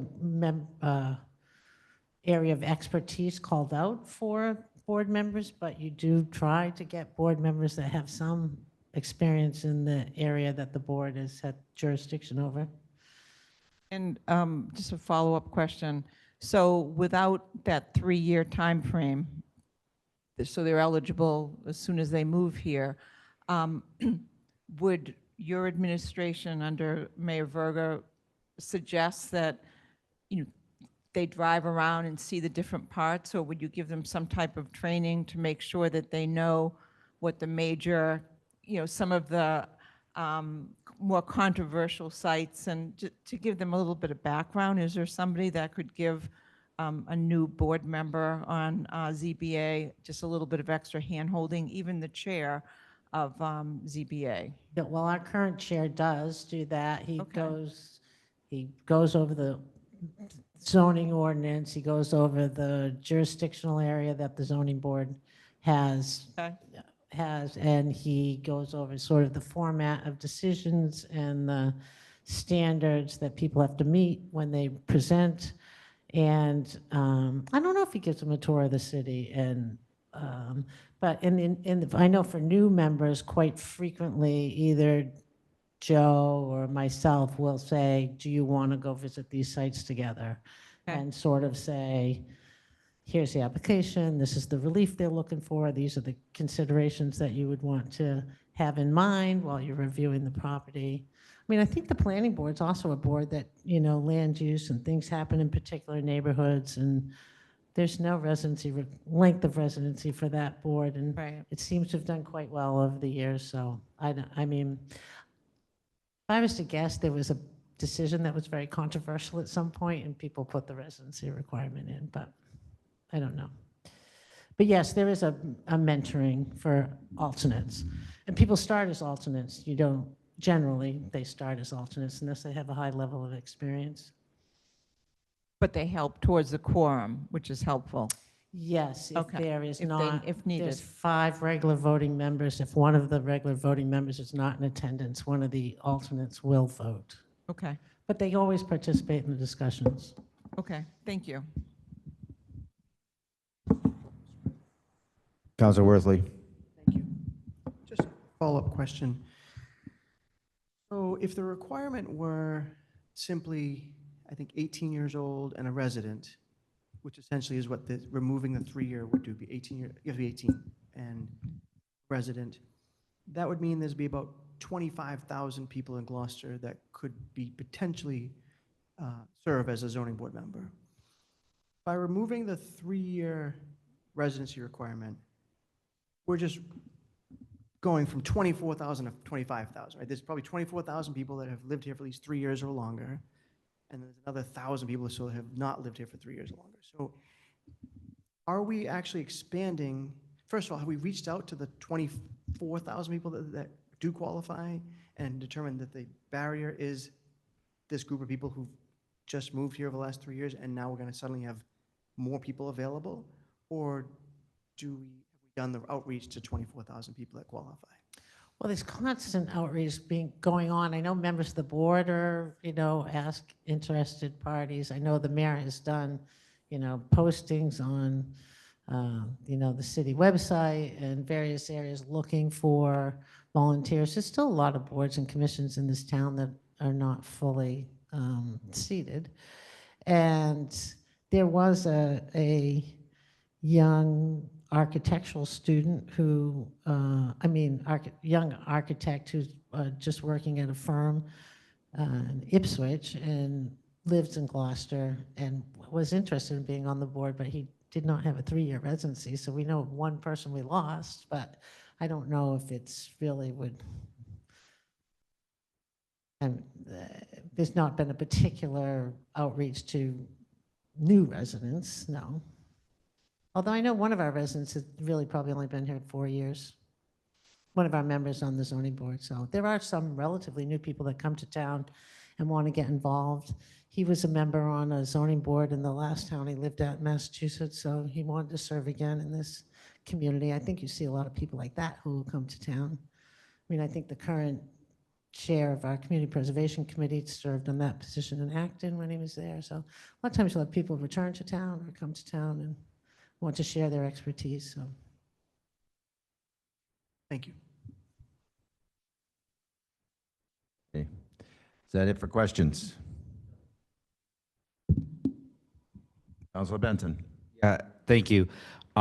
Looking at other communities in and around like our area, I've not seen any residency requirements. And from my understanding, we don't have a residency requirement for any other board or commission other than you have to live here. Is that correct? There's no like 3, 4. no length of residency. No length. Yes, that's what I mean to say. No length of residency. And I think as you've made points earlier, the mayor's office thinks that what will this add if we get rid of this? How will this benefit the community? That it just opens up the field of candidates who could come. As I said, that Gloucester's a lot of people like to retire here, and they come with a level of experience, and they may not have been here for 3 years before they decide to step up and get involved. And I think I think the real qualification is what's your background in land use and zoning or permitting or building, that you could bring that level of experience and knowledge to understand how a project's going to, how it looks on paper and how it's going to play out when it's, 3D on the ground. So I feel that those are the more important qualifications than any length of residency. And there is a small cadre of people who like to step up as soon as they get to town.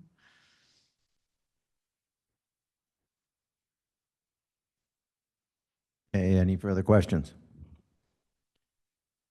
I'll close the public hearing. And could we please have the recommendation? Indeed. On a motion of Councilor Gross, seconded by Councilor Gilman, Planning and Development Committee voted 2 in favor, 0 opposed, 1 absent to recommend that the City Council amend the Gloucester zoning ordinance, section 1.4, organization and administration of the zoning board of appeals, section 1.4.1, membership, by deleting each member and associate member shall have been resident of the city of Gloucester for at least 3 years prior to his or her appointment to the board, and I so move. Second. Motion made by Counselor Gross, seconded by Counselor Gilman. On the motion? On the motion, We discussed at subcommittee many of the issues, questions that were addressed here tonight. And I think probably the most compelling is that this is the only board or commission that maintains the length of residency requirement. It's not the only permitting granting board that does that. The Conservation Commission and the Planning Board all have great statutory powers in terms of making decisions that affect whether or not a property owner can do what they want with their property. It's the only board or committee, I mean, we don't even have a residency requirement, a length of residency requirement for the mayor or for city council or for school committee members. Somebody could move in on July 28th, pull papers and run for mayor and have no obligation to know the city or to have been resident here. I'm not saying that that's a good thing. I'm just saying that it seems odd to have a requirement that is based on this idea of knowledge of the city of 3 years, when, as CIO Schlichty just mentioned, she's lived here most of her life. There are neighborhoods that are not as familiar. And I think city councilors have had that kind of same experience going to site visits where you don't necessarily know the intricacies of each and every property line and development issue, but you learn them. And hopefully we put people on these boards and commissions that have the smarts to understand what's in front of them, to be able to analyze and look at the law that they're being asked to address and make decisions that are sensible and in line with what the community standards are, but also what the law says. And I think it doesn't, if we're not going to change this law, then what we should do is put a residency requirement for every board and commission, which I think is a really dumb thing to do. People step up when they want to do good in the community, and we shouldn't be putting impediments in their way that don't serve a real purpose. I mean, we've had city councilors who run from out of state. I mean, we're dealing with people who want to be here and want to be active in the community and want to help make decisions for the good of the community. We shouldn't be discouraging that. Counselor Nolan. This one's particularly important to me because we actually met the young applicant at ONA, and it was a fabulous person that was worthy and well qualified. And I would have been happy to have on the zoning board of appeals now. The fact that you want to keep it with a 3-year plan doesn't make any sense to me. Jason has just made a lot of sense about you can move here and run for mayor. A lot of people that move here by choice. It's not necessarily by job, but by choice. They love the character of our neighborhood. They're willing to pay a premium to live here. It was sad to see this person go. And the bottom line is that we have a hard time filling spots in our committees.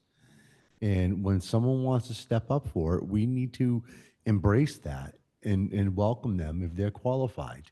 And that's how we do it.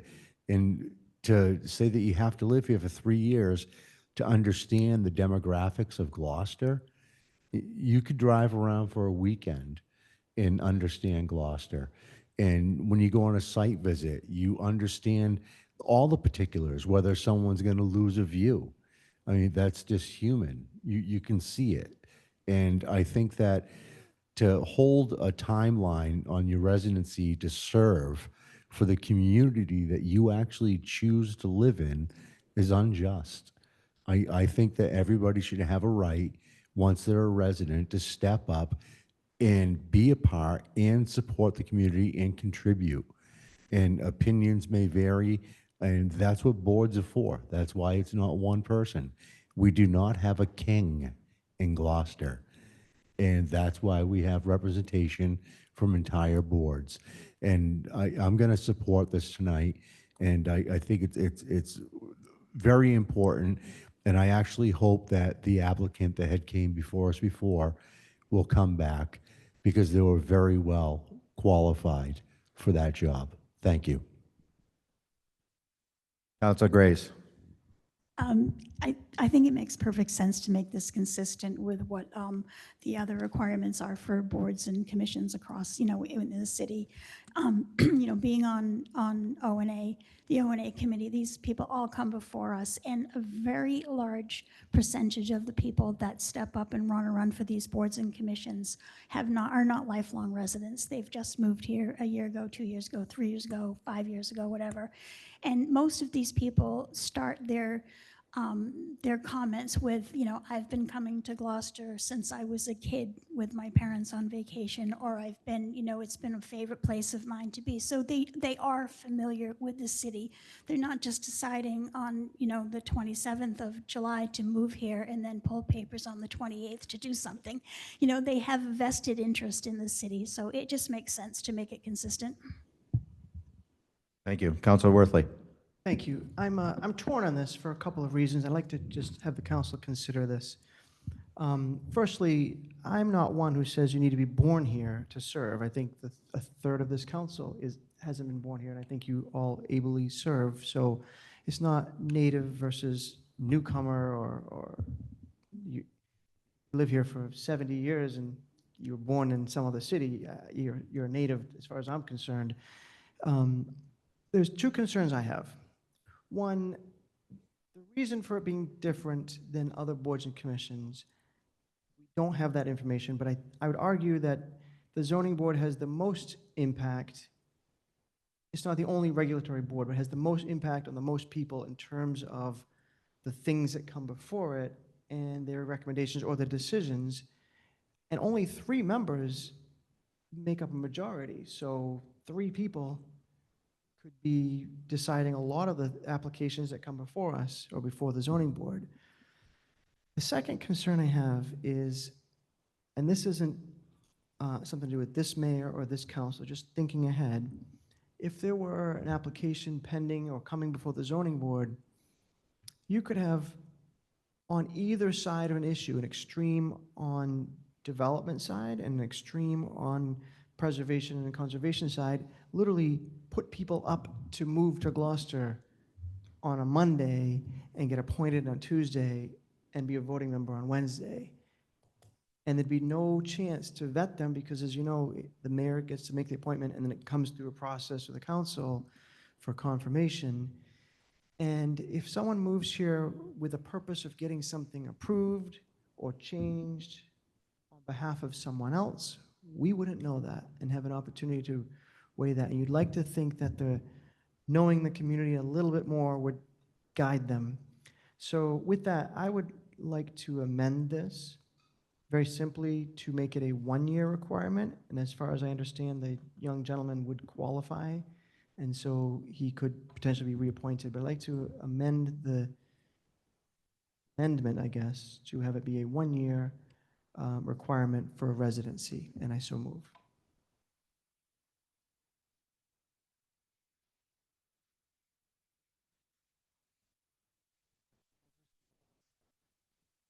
Okay. Okay, motion made by Councilor Worthley on the amendment. Seconded by Councilor Benson. Discussion on the amendment.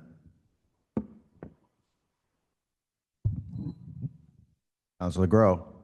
1 year, 3 year, 5 years? Why don't we make it, I imagine there's people out there that would like to put a 25-year residency requirement on city councilors. I don't think it makes any difference. And I think that the idea that you're going to have developers queuing people up to move into a town to get on a zoning board of appeals, assuming there's a position available, in order to pass a variance is not really a credible threat. And I think that we should really kind of deal with I think what is more likely, which is that we're going to discourage people from participating in their community.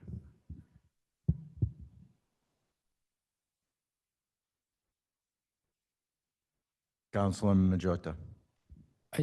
There's still a process in line, and I understand what you're doing, Councilor Worthley, but there's still a process in a sense that the individual needs to get appointed by the mayor and then vetted in O&A and then vetted by whoever is on council. So there is going to be questions to be asked on why this individual is going to be on the board. And we've had people up there and they have been questioned, a lot in order to make the point and for all of us to approve. So I think that, with the, I guess, the level of authority that the Board of Appeals, the zoning is that, our questions will be more thoughtful and more like, why are you trying to serve? I think, Councilor Benson asks these questions all the time.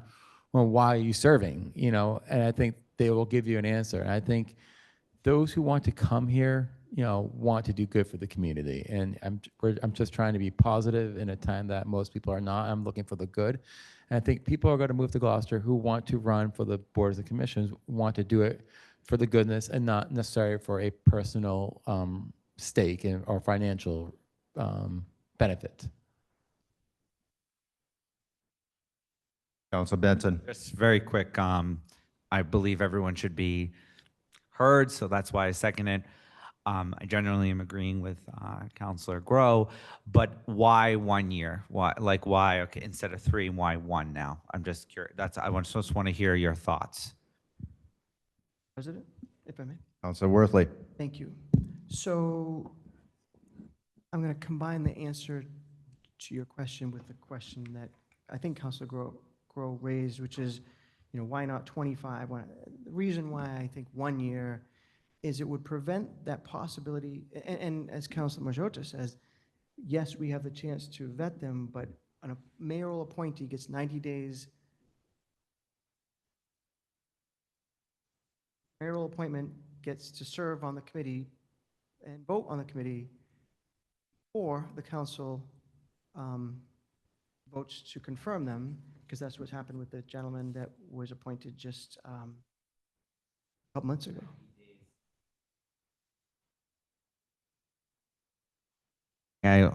I only think and maybe if the council president, they can't vote, right? They can only sit on the, so say we appoint, because he's saying, from what I've read, my understanding, and maybe you can also speak to this, is that if, say, someone is appointed to a board or commission, they have a 90-day appointment before the council votes on that appointment. But from my understanding, is they're not a full-fledged member, they're just observing. Full-fledged member. They are a full-fledged Yes. member? Okay. Yes. I thought from what I read that they were just. They're full-fledged members. So as much as there is a process in place, to your point, Councilor Majota, that we get to ask questions, and we do ask questions, there would be that period of time where someone could move here on a Monday, get appointed by a mayor on a Tuesday, and vote on Wednesday or whatever day the zoning board meets, I think Thursdays. But, and again, is it a threat? We wouldn't know it was a threat until after the fact, right? If there was someone that says, hey, I'm a big-time developer, I'm going to put someone that live in Gloucester, and they, this is just, I'm not suggesting anybody here is trying to get there's no malfeasance here, just the possibility. Again, fast forward 20 years from now, we may not, none of us may be here, but we want to be thinking like, what was the council thinking back in 2025 when they reduced the residence requirement?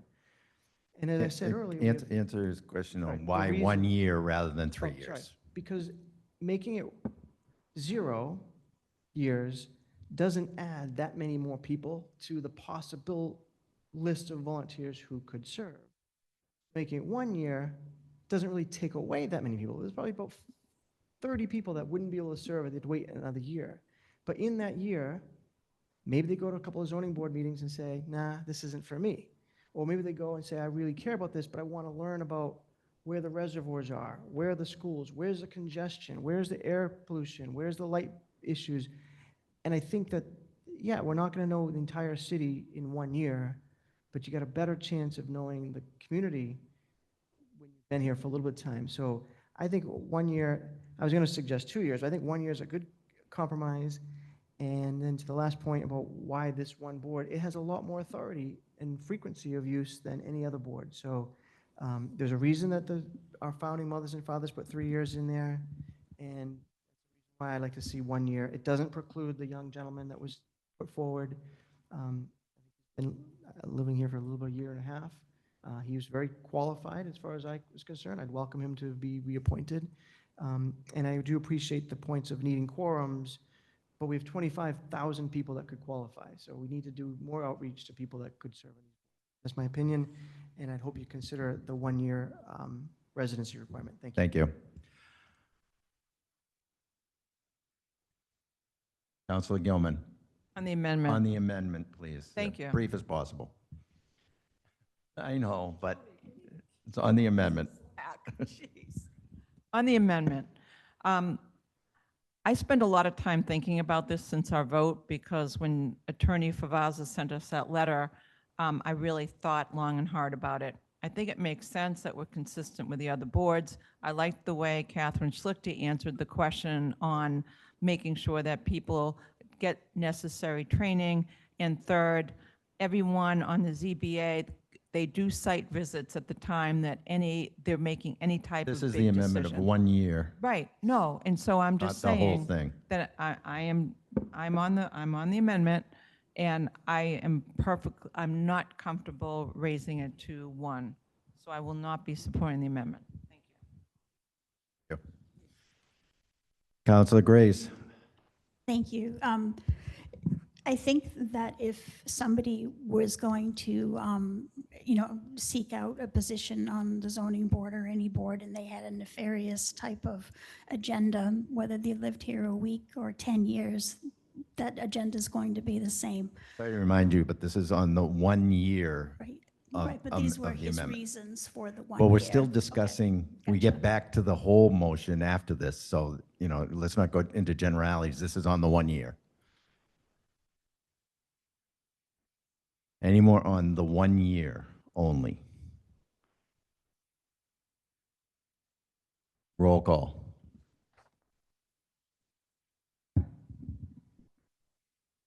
On the amendment.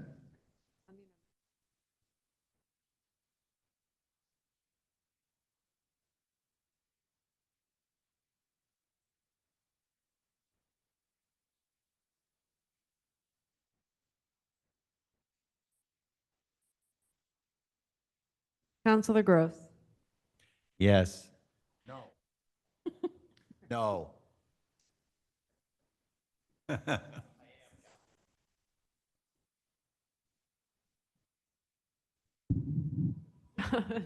So it's Counselor Gross voted no. Counselor Grow. No.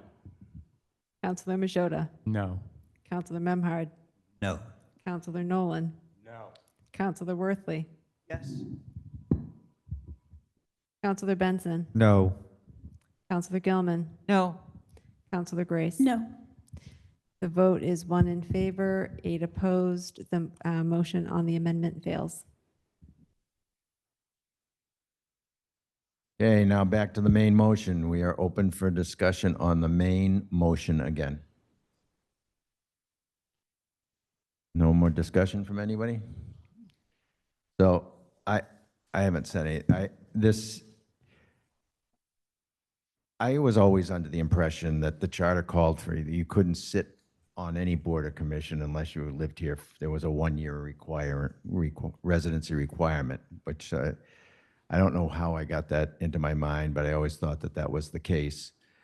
And to have one board to have the requirement that's inconsistent with all the others, while it is an important board, I understand that, it really doesn't make a lot of sense to have a standalone rule for one particular board that we did in this city.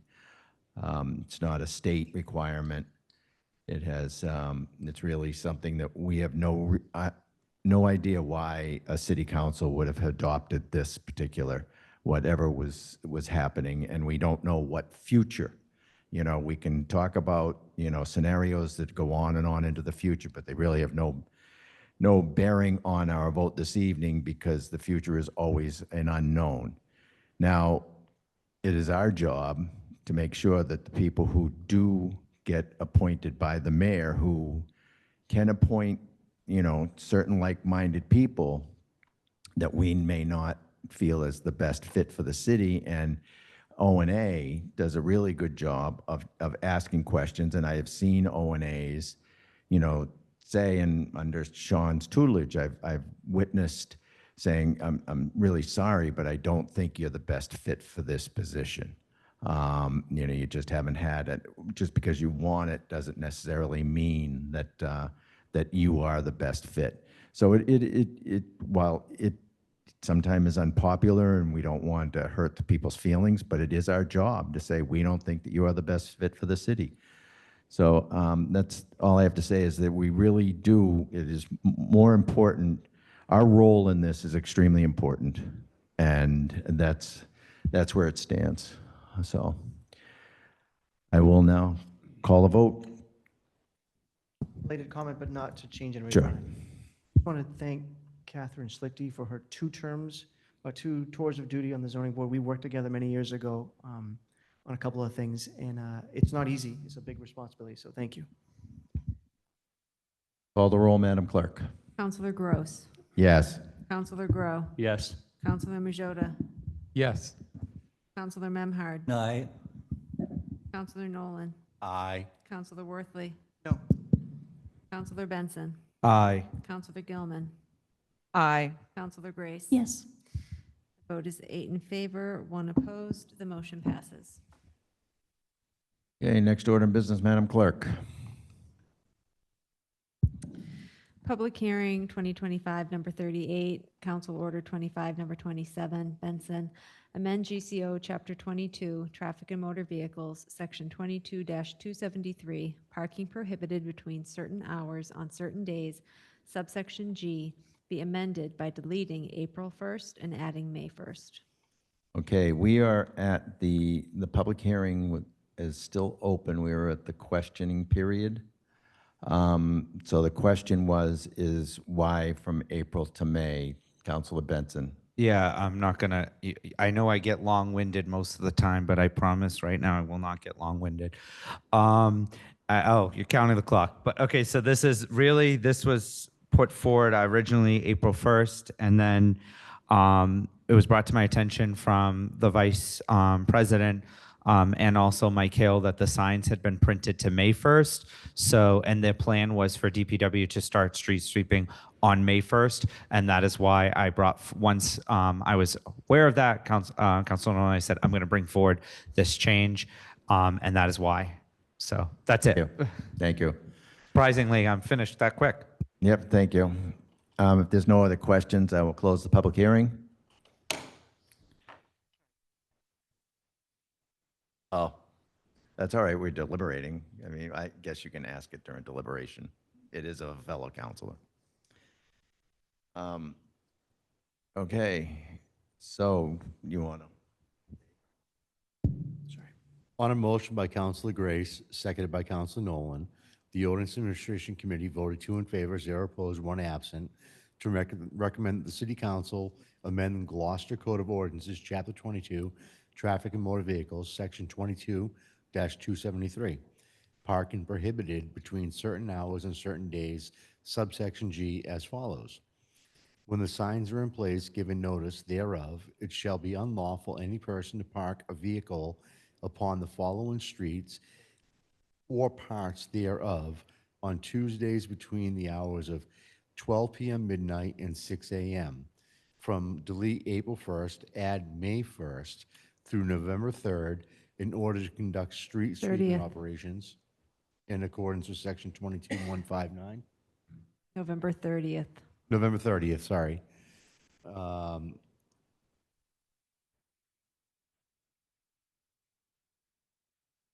In accordance with Section 22-159. I so move. Motion made by Councilor Nolan, seconded by Councilor Gilman. You had a question? A simple question for me to understand. When it was brought forward, for April 1st, that came with a recommendation from the DPW director, and I think Councilor Benson brought the motion forward. Is that correct? It had the DPW director supported this, right? That's a yes on the record. It was an error. It was supposed to have been May 1st. In translation and going through everything, it was said April 1st. And we didn't catch it. The DPW went ahead and made the signs for May 1st. And think you so answered the my question. signs went up as May 1st, but the ordinance read April 1st. But the intention was to be May 1st. So it was essentially, it was an error within the council, not the Department of Public Works. And then we had to go back and eat crow and make it work because we made a mistake somehow in translation. So Answer my that's the question. bottom line. We're And not it's changing the cer- intention. It's certainly cheaper to amend it on paper than it is to re-put 150 signs up. And that was where I was going with that. So I Excellent. think we're on the same wavelength. And Thank you. that's, and if I may just very quickly, this was brought to my attention by the DPW director, and we were going back and forth of what date we were going to go. We want to go. I was thinking April 1st. He was thinking May 1st, and then eventually, and then it was brought forward. But then the signs were made, and again, that is why I brought this forward again. It's going to be much cheaper than putting up new signs, and people are starting to get adjusted to this, starting to learn when street sweeping is. It's a change of habit. Yeah. Okay, I know that. Okay, sorry. Yeah, sorry. And so my question was, are we going to have to pay for new signs? And the answer is no. Thank you.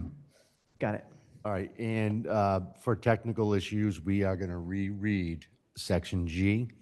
When signs are in place given notice thereof, it shall be unlawful for any person to park a vehicle upon the following streets or parts thereof on Tuesdays between the hours of 12 midnight and 6 a.m. From delete April 1st, add May 1st through November 30th in order to conduct street sweeping operations in accordance with Section 22-159. And again, I so move. Motion made by Counselor Nolan, seconded by Counselor Grace. Discussion. All those in favor? Aye. Opposed? The ayes have it. Next order of business, Madam Clerk. Public hearing 25, number 39, Council Order 25, number 29, Gross, amend GCO Chapter 2, Administration, Article 5, Division 14, Open Space and Recreation Advisory Committee, Section 2-554, Authorities and Responsibilities. I'll open the public hearing, and I will speak in favor. The members of the Open Space and Recreation Committee meeting were just concluded a 2.5-hour meeting, so I'll be speaking for them. This came to our attention in an email asking for some clarity because they didn't have the authority to be putting signs, is where it all started, on describing trailheads. And that's where it started, and this is where it wound up to be, and it got more inclusive, and legal and the mayor's office both approved this language that then makes it, without, they're an advisory group, but they are now given more scope of things to advise on. And that's what they wanted. They wanted to be able to, they recognized the need that was not there available to them in the ordinance. So that's that. That's all I got to say about that. It's pretty self-explanatory. It's all written in the packet, if anybody has any questions. So now I got to ask if anybody else wants to speak in favor.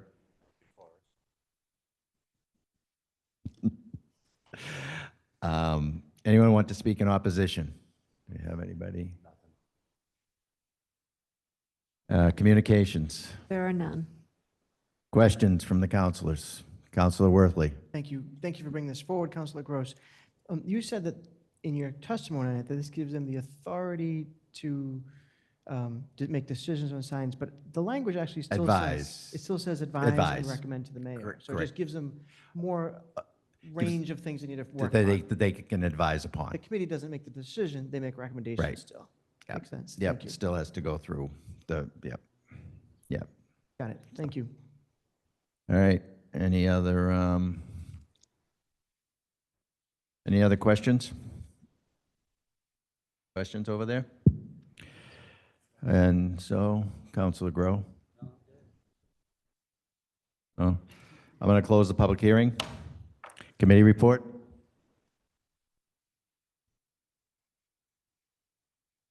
On a motion by Councilor Gray, seconded by Councilor Nolan, the Ordinance Administration Committee voted 2 in favor, 0 opposed, 1 absent, to recommend that the City Council amend the Gloucester Code of Ordinances, Chapter 2, Administration, Article 5, Division 14, Open Space and Recreation Advisory Committee as follows. Section 2-554, Authorities and Responsibilities. A, the Open Space and Recreation Committee shall act as an advisory committee to the mayor, city council, municipal boards, and the general public on matters concerning open space and recreation, and shall have no budgetary powers. Add, the Open Space and Recreation Committee may advise and recommend to the mayor rules and guidelines for safe and responsible use of the list of properties identified in the current open space recreation plan. Appropriate signage, maps, guides, education materials, and other relevant information for printed publication, public display in the city's website. And I so move. Motion made by Councilor Nolan, seconded by Councilor Grace. Discussion. Councilor Gilman.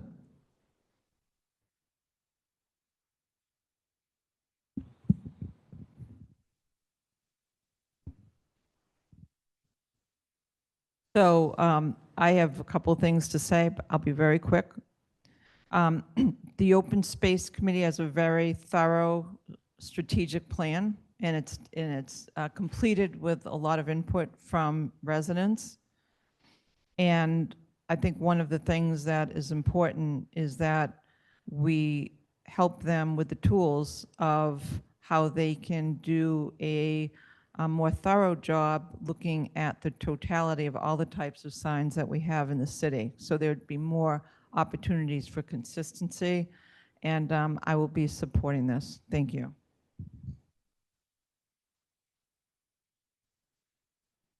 Thank you. I'll be supporting this as well. Wait. Sorry, I'll be supporting this as well. I just wanted to, there's a word called heteronym, which has a word that's spelled the same and sounds different. Councilor Nolan, you said appropriate signage, but it's appropriate signage, so that there's no money involved.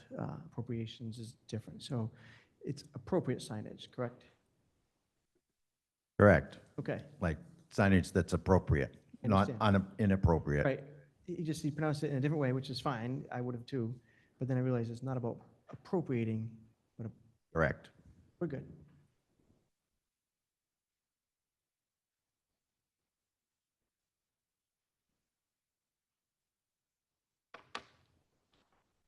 All right, any more discussion? All those in favor? Aye. Opposed? The ayes have it, 9-0. Next order of business, we're about to run out of battery, but I will, Public hearing 2025, number 40, Council Order 25, number 31, Nolan, amend GCO Chapter 6, Cemeteries, Section 6-22, Composition, Appointment, and Terms, Section 6-23, Powers and Duties, and Section 6-24, Regulations. I'm going to open the public hearing. Those who want to speak in favor? Yeah. Okay, speaking in opposition? Do we have any communications? No. Do we have questions from councilors for whomever did not speak? And I will close the public hearing. Committee report. On a motion by Councilor Gray, seconded by Councilor Nolan, the Ordinance Administration Committee voted 2 in favor, 0 opposed, 1 absent, to recommend the City Council amend the Gloucester Code of Ordinances, Chapter 6, Cemeteries, Section 6-22, Composition, Appointment, and Terms, Section 623, Powers and Duties, and Section 624, Regulations as follows. Section 622, Composition and Appointment of Terms. The City-owned Cemeteries Advisory Committee shall consist of delete 3 members, add 5 members, and up to 2 alternates, all of whom shall be residents of the city, 1 non-voting advisory member who is engaged in either the funeral, monument, or florist business, and the DPW director or his designee as an ex officio. All appointments are to be for 3 years and made by the mayor, subject to the approval of City Council. Member terms shall be for 3 years. Powers and duties. The committee shall have the authority to recommend a yearly budget relative to the management and maintenance of all city-owned cemeteries, subject to the approval of the DPW director and the mayor with a final approval of the City Council. The committee shall advocate for the well-being, and maintenance of all city-owned cemeteries. The committee shall recommend to the director any changes in the rates for perpetual care lots in the city-owned cemeteries. And the director shall propose any rate increases to the mayor under Section 716A, who shall provide the proposed rates to the City Council for their approval under Section 716A. Absent a recommendation from the committee, the director may propose such changes. Section 6-24, regulations. The committee may propose regulations relative to care and management of the city-owned cemeteries, subject to approval of the DPW director and the mayor under Chapter 7-16B, and approval and adoption by the City Council. And I so move. Second. Motion made by Counselor Nolan, seconded by Counselor Grow. Discussion. Seeing none, all those in favor? Aye. Opposed? The ayes have it. Next order of business, Madam Clerk. For council vote, old business, correction of Scrivener's errors in the June 17th, 2025 special Gloucester City Council meeting minutes. Okay. I will make a motion to amend the special city council minutes of June 17th, 2025 to correct a Scrivener's error throughout and to approve the same as corrected. Motion made by Counselor Gross, seconded by Counselor Grow. Discussion. Seeing none, all those in favor? Aye. Opposed? The ayes have it. Next order of business, Madam Clerk. Councilors' request to the mayor. Okay, we go to, who is after me? Counselor Grow. My request to the mayor have already been submitted. Okay. Go from there. Counselor Majota. I will be sending the mayor a few requests tomorrow. I thank the DPW for the hard work over this weekend for the recycling. I went there, dropped off some recyclables, and wow, what a great job they're doing. And they're all smiling and helping everyone out. So it's just great to see that. So thank you for the entire DPW staff.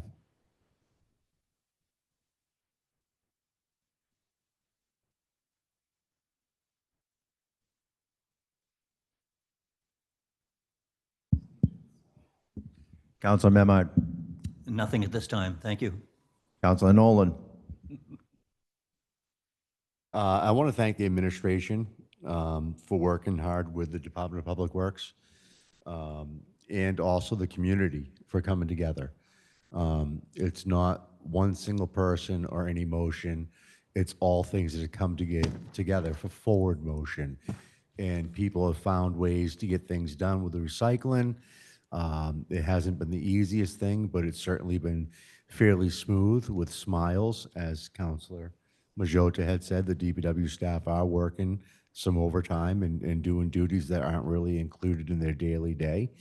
But the community as a whole is doing much better than some surrounding communities. And I think that's because it's Gloucester. And I've read things on Facebook of neighbors helping neighbors out, bringing recycling when they couldn't get it there. And if not, trying to help them put things back in their yard and making it a better place. Unfortunately, it's a tough situation. It's a situation where private business is affecting public affairs, but it's something we can't control, but we can come together to create a solution for temporary as best we can. I believe that the administration has worked hard with the Department of Public Works, and I can't thank them all enough for coming together to make this happen. Counselor Worthley. you again to the DPW, as we all are saying. The operation is running as smoothly as possible with some people working really hard, including the administration and DPW employees, so thank you. And they have additional work they need to try to keep up with, and I give them a lot of credit for juggling it all. I submitted some requests to the mayor. Sorry. There's a Beatles concert tomorrow at the gazebo.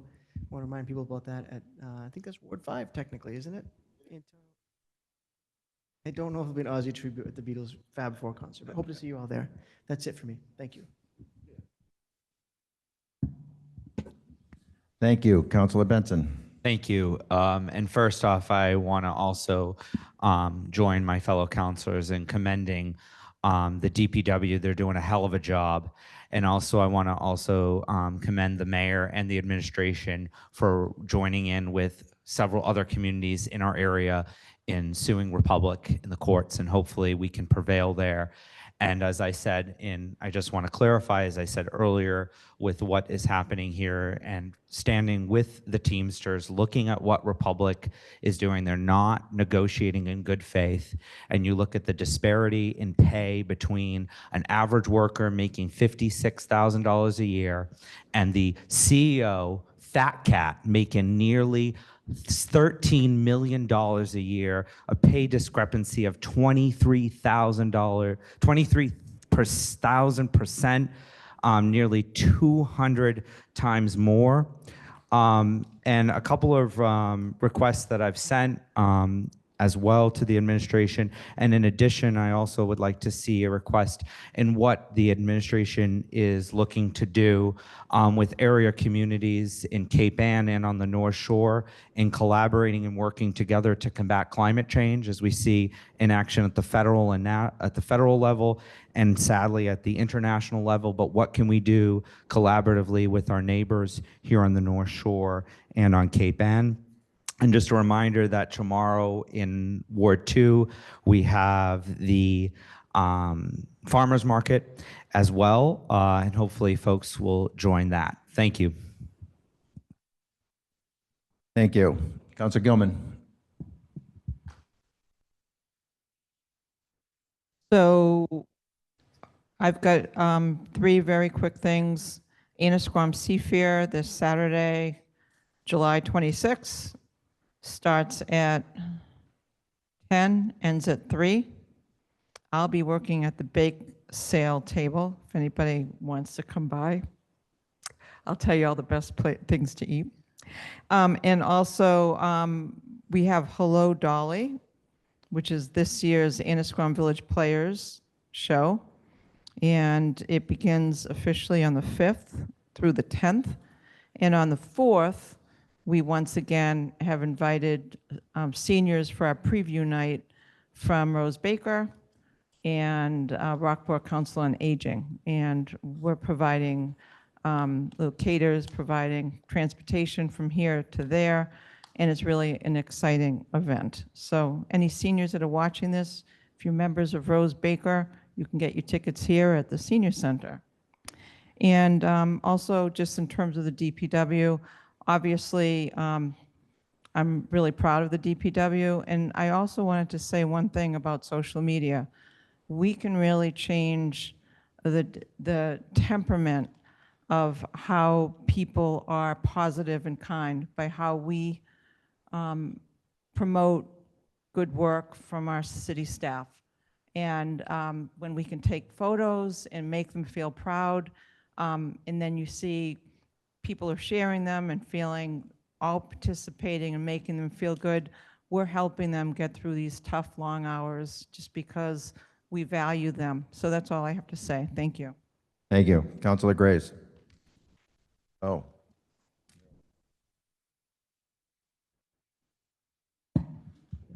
I just wanted to, your mention about SNAP and EBT benefits. This is really for the council. If you come across people you know who've got SNAP benefits, they are eligible to use SNAP benefits at farmers market if they buy fresh fruits and vegetables, and that gives them a credit on their EBT. So if they have $100 in SNAP and they spend $20 on fruits and vegetables at a farmers market, not a grocery store, they can get that $20 back in terms of their groceries. And I only bring that up because it was recently told to me, and it's just something I think everybody should have in their arsenal of knowledge. Thanks.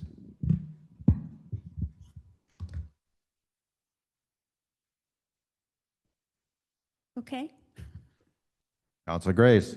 thanks. Yeah, we're about midway through our summer season here, and I was just curious if there are any or possibility of updates on where we're standing with the short-term rentals, if there's been any data collected as of yet. And number two, I'd like an update on what the status is with the request for a traffic study at Centennial, Washington, and Grove wonky intersection.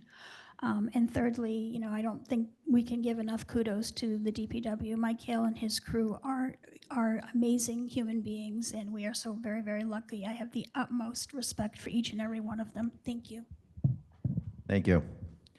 I've been reminded that I was supposed to tell everyone that to please read. The health director asked that we make certain that we read the site suitability study for the C&D transfer station. And tomorrow at 4:30, we will be giving awards to the people who are responsible for the rescues and life-saving efforts at Good Harbor Beach and in the Annisquam River in front of Wingasheek on June 24th of this year. It could have been a very tragic day for the city, and it turned out to be something that we can be proud of, or those people should be proud of their actions. I don't know if we can take any credit for any of this. They just went above and beyond. And that's at City Hall and Kairos Auditorium at 4:30. So I'll entertain a motion to adjourn. Motion made by Councilor Groh, seconded by Councilor Majota. All those in favor? Aye. Opposed? Ayes have it.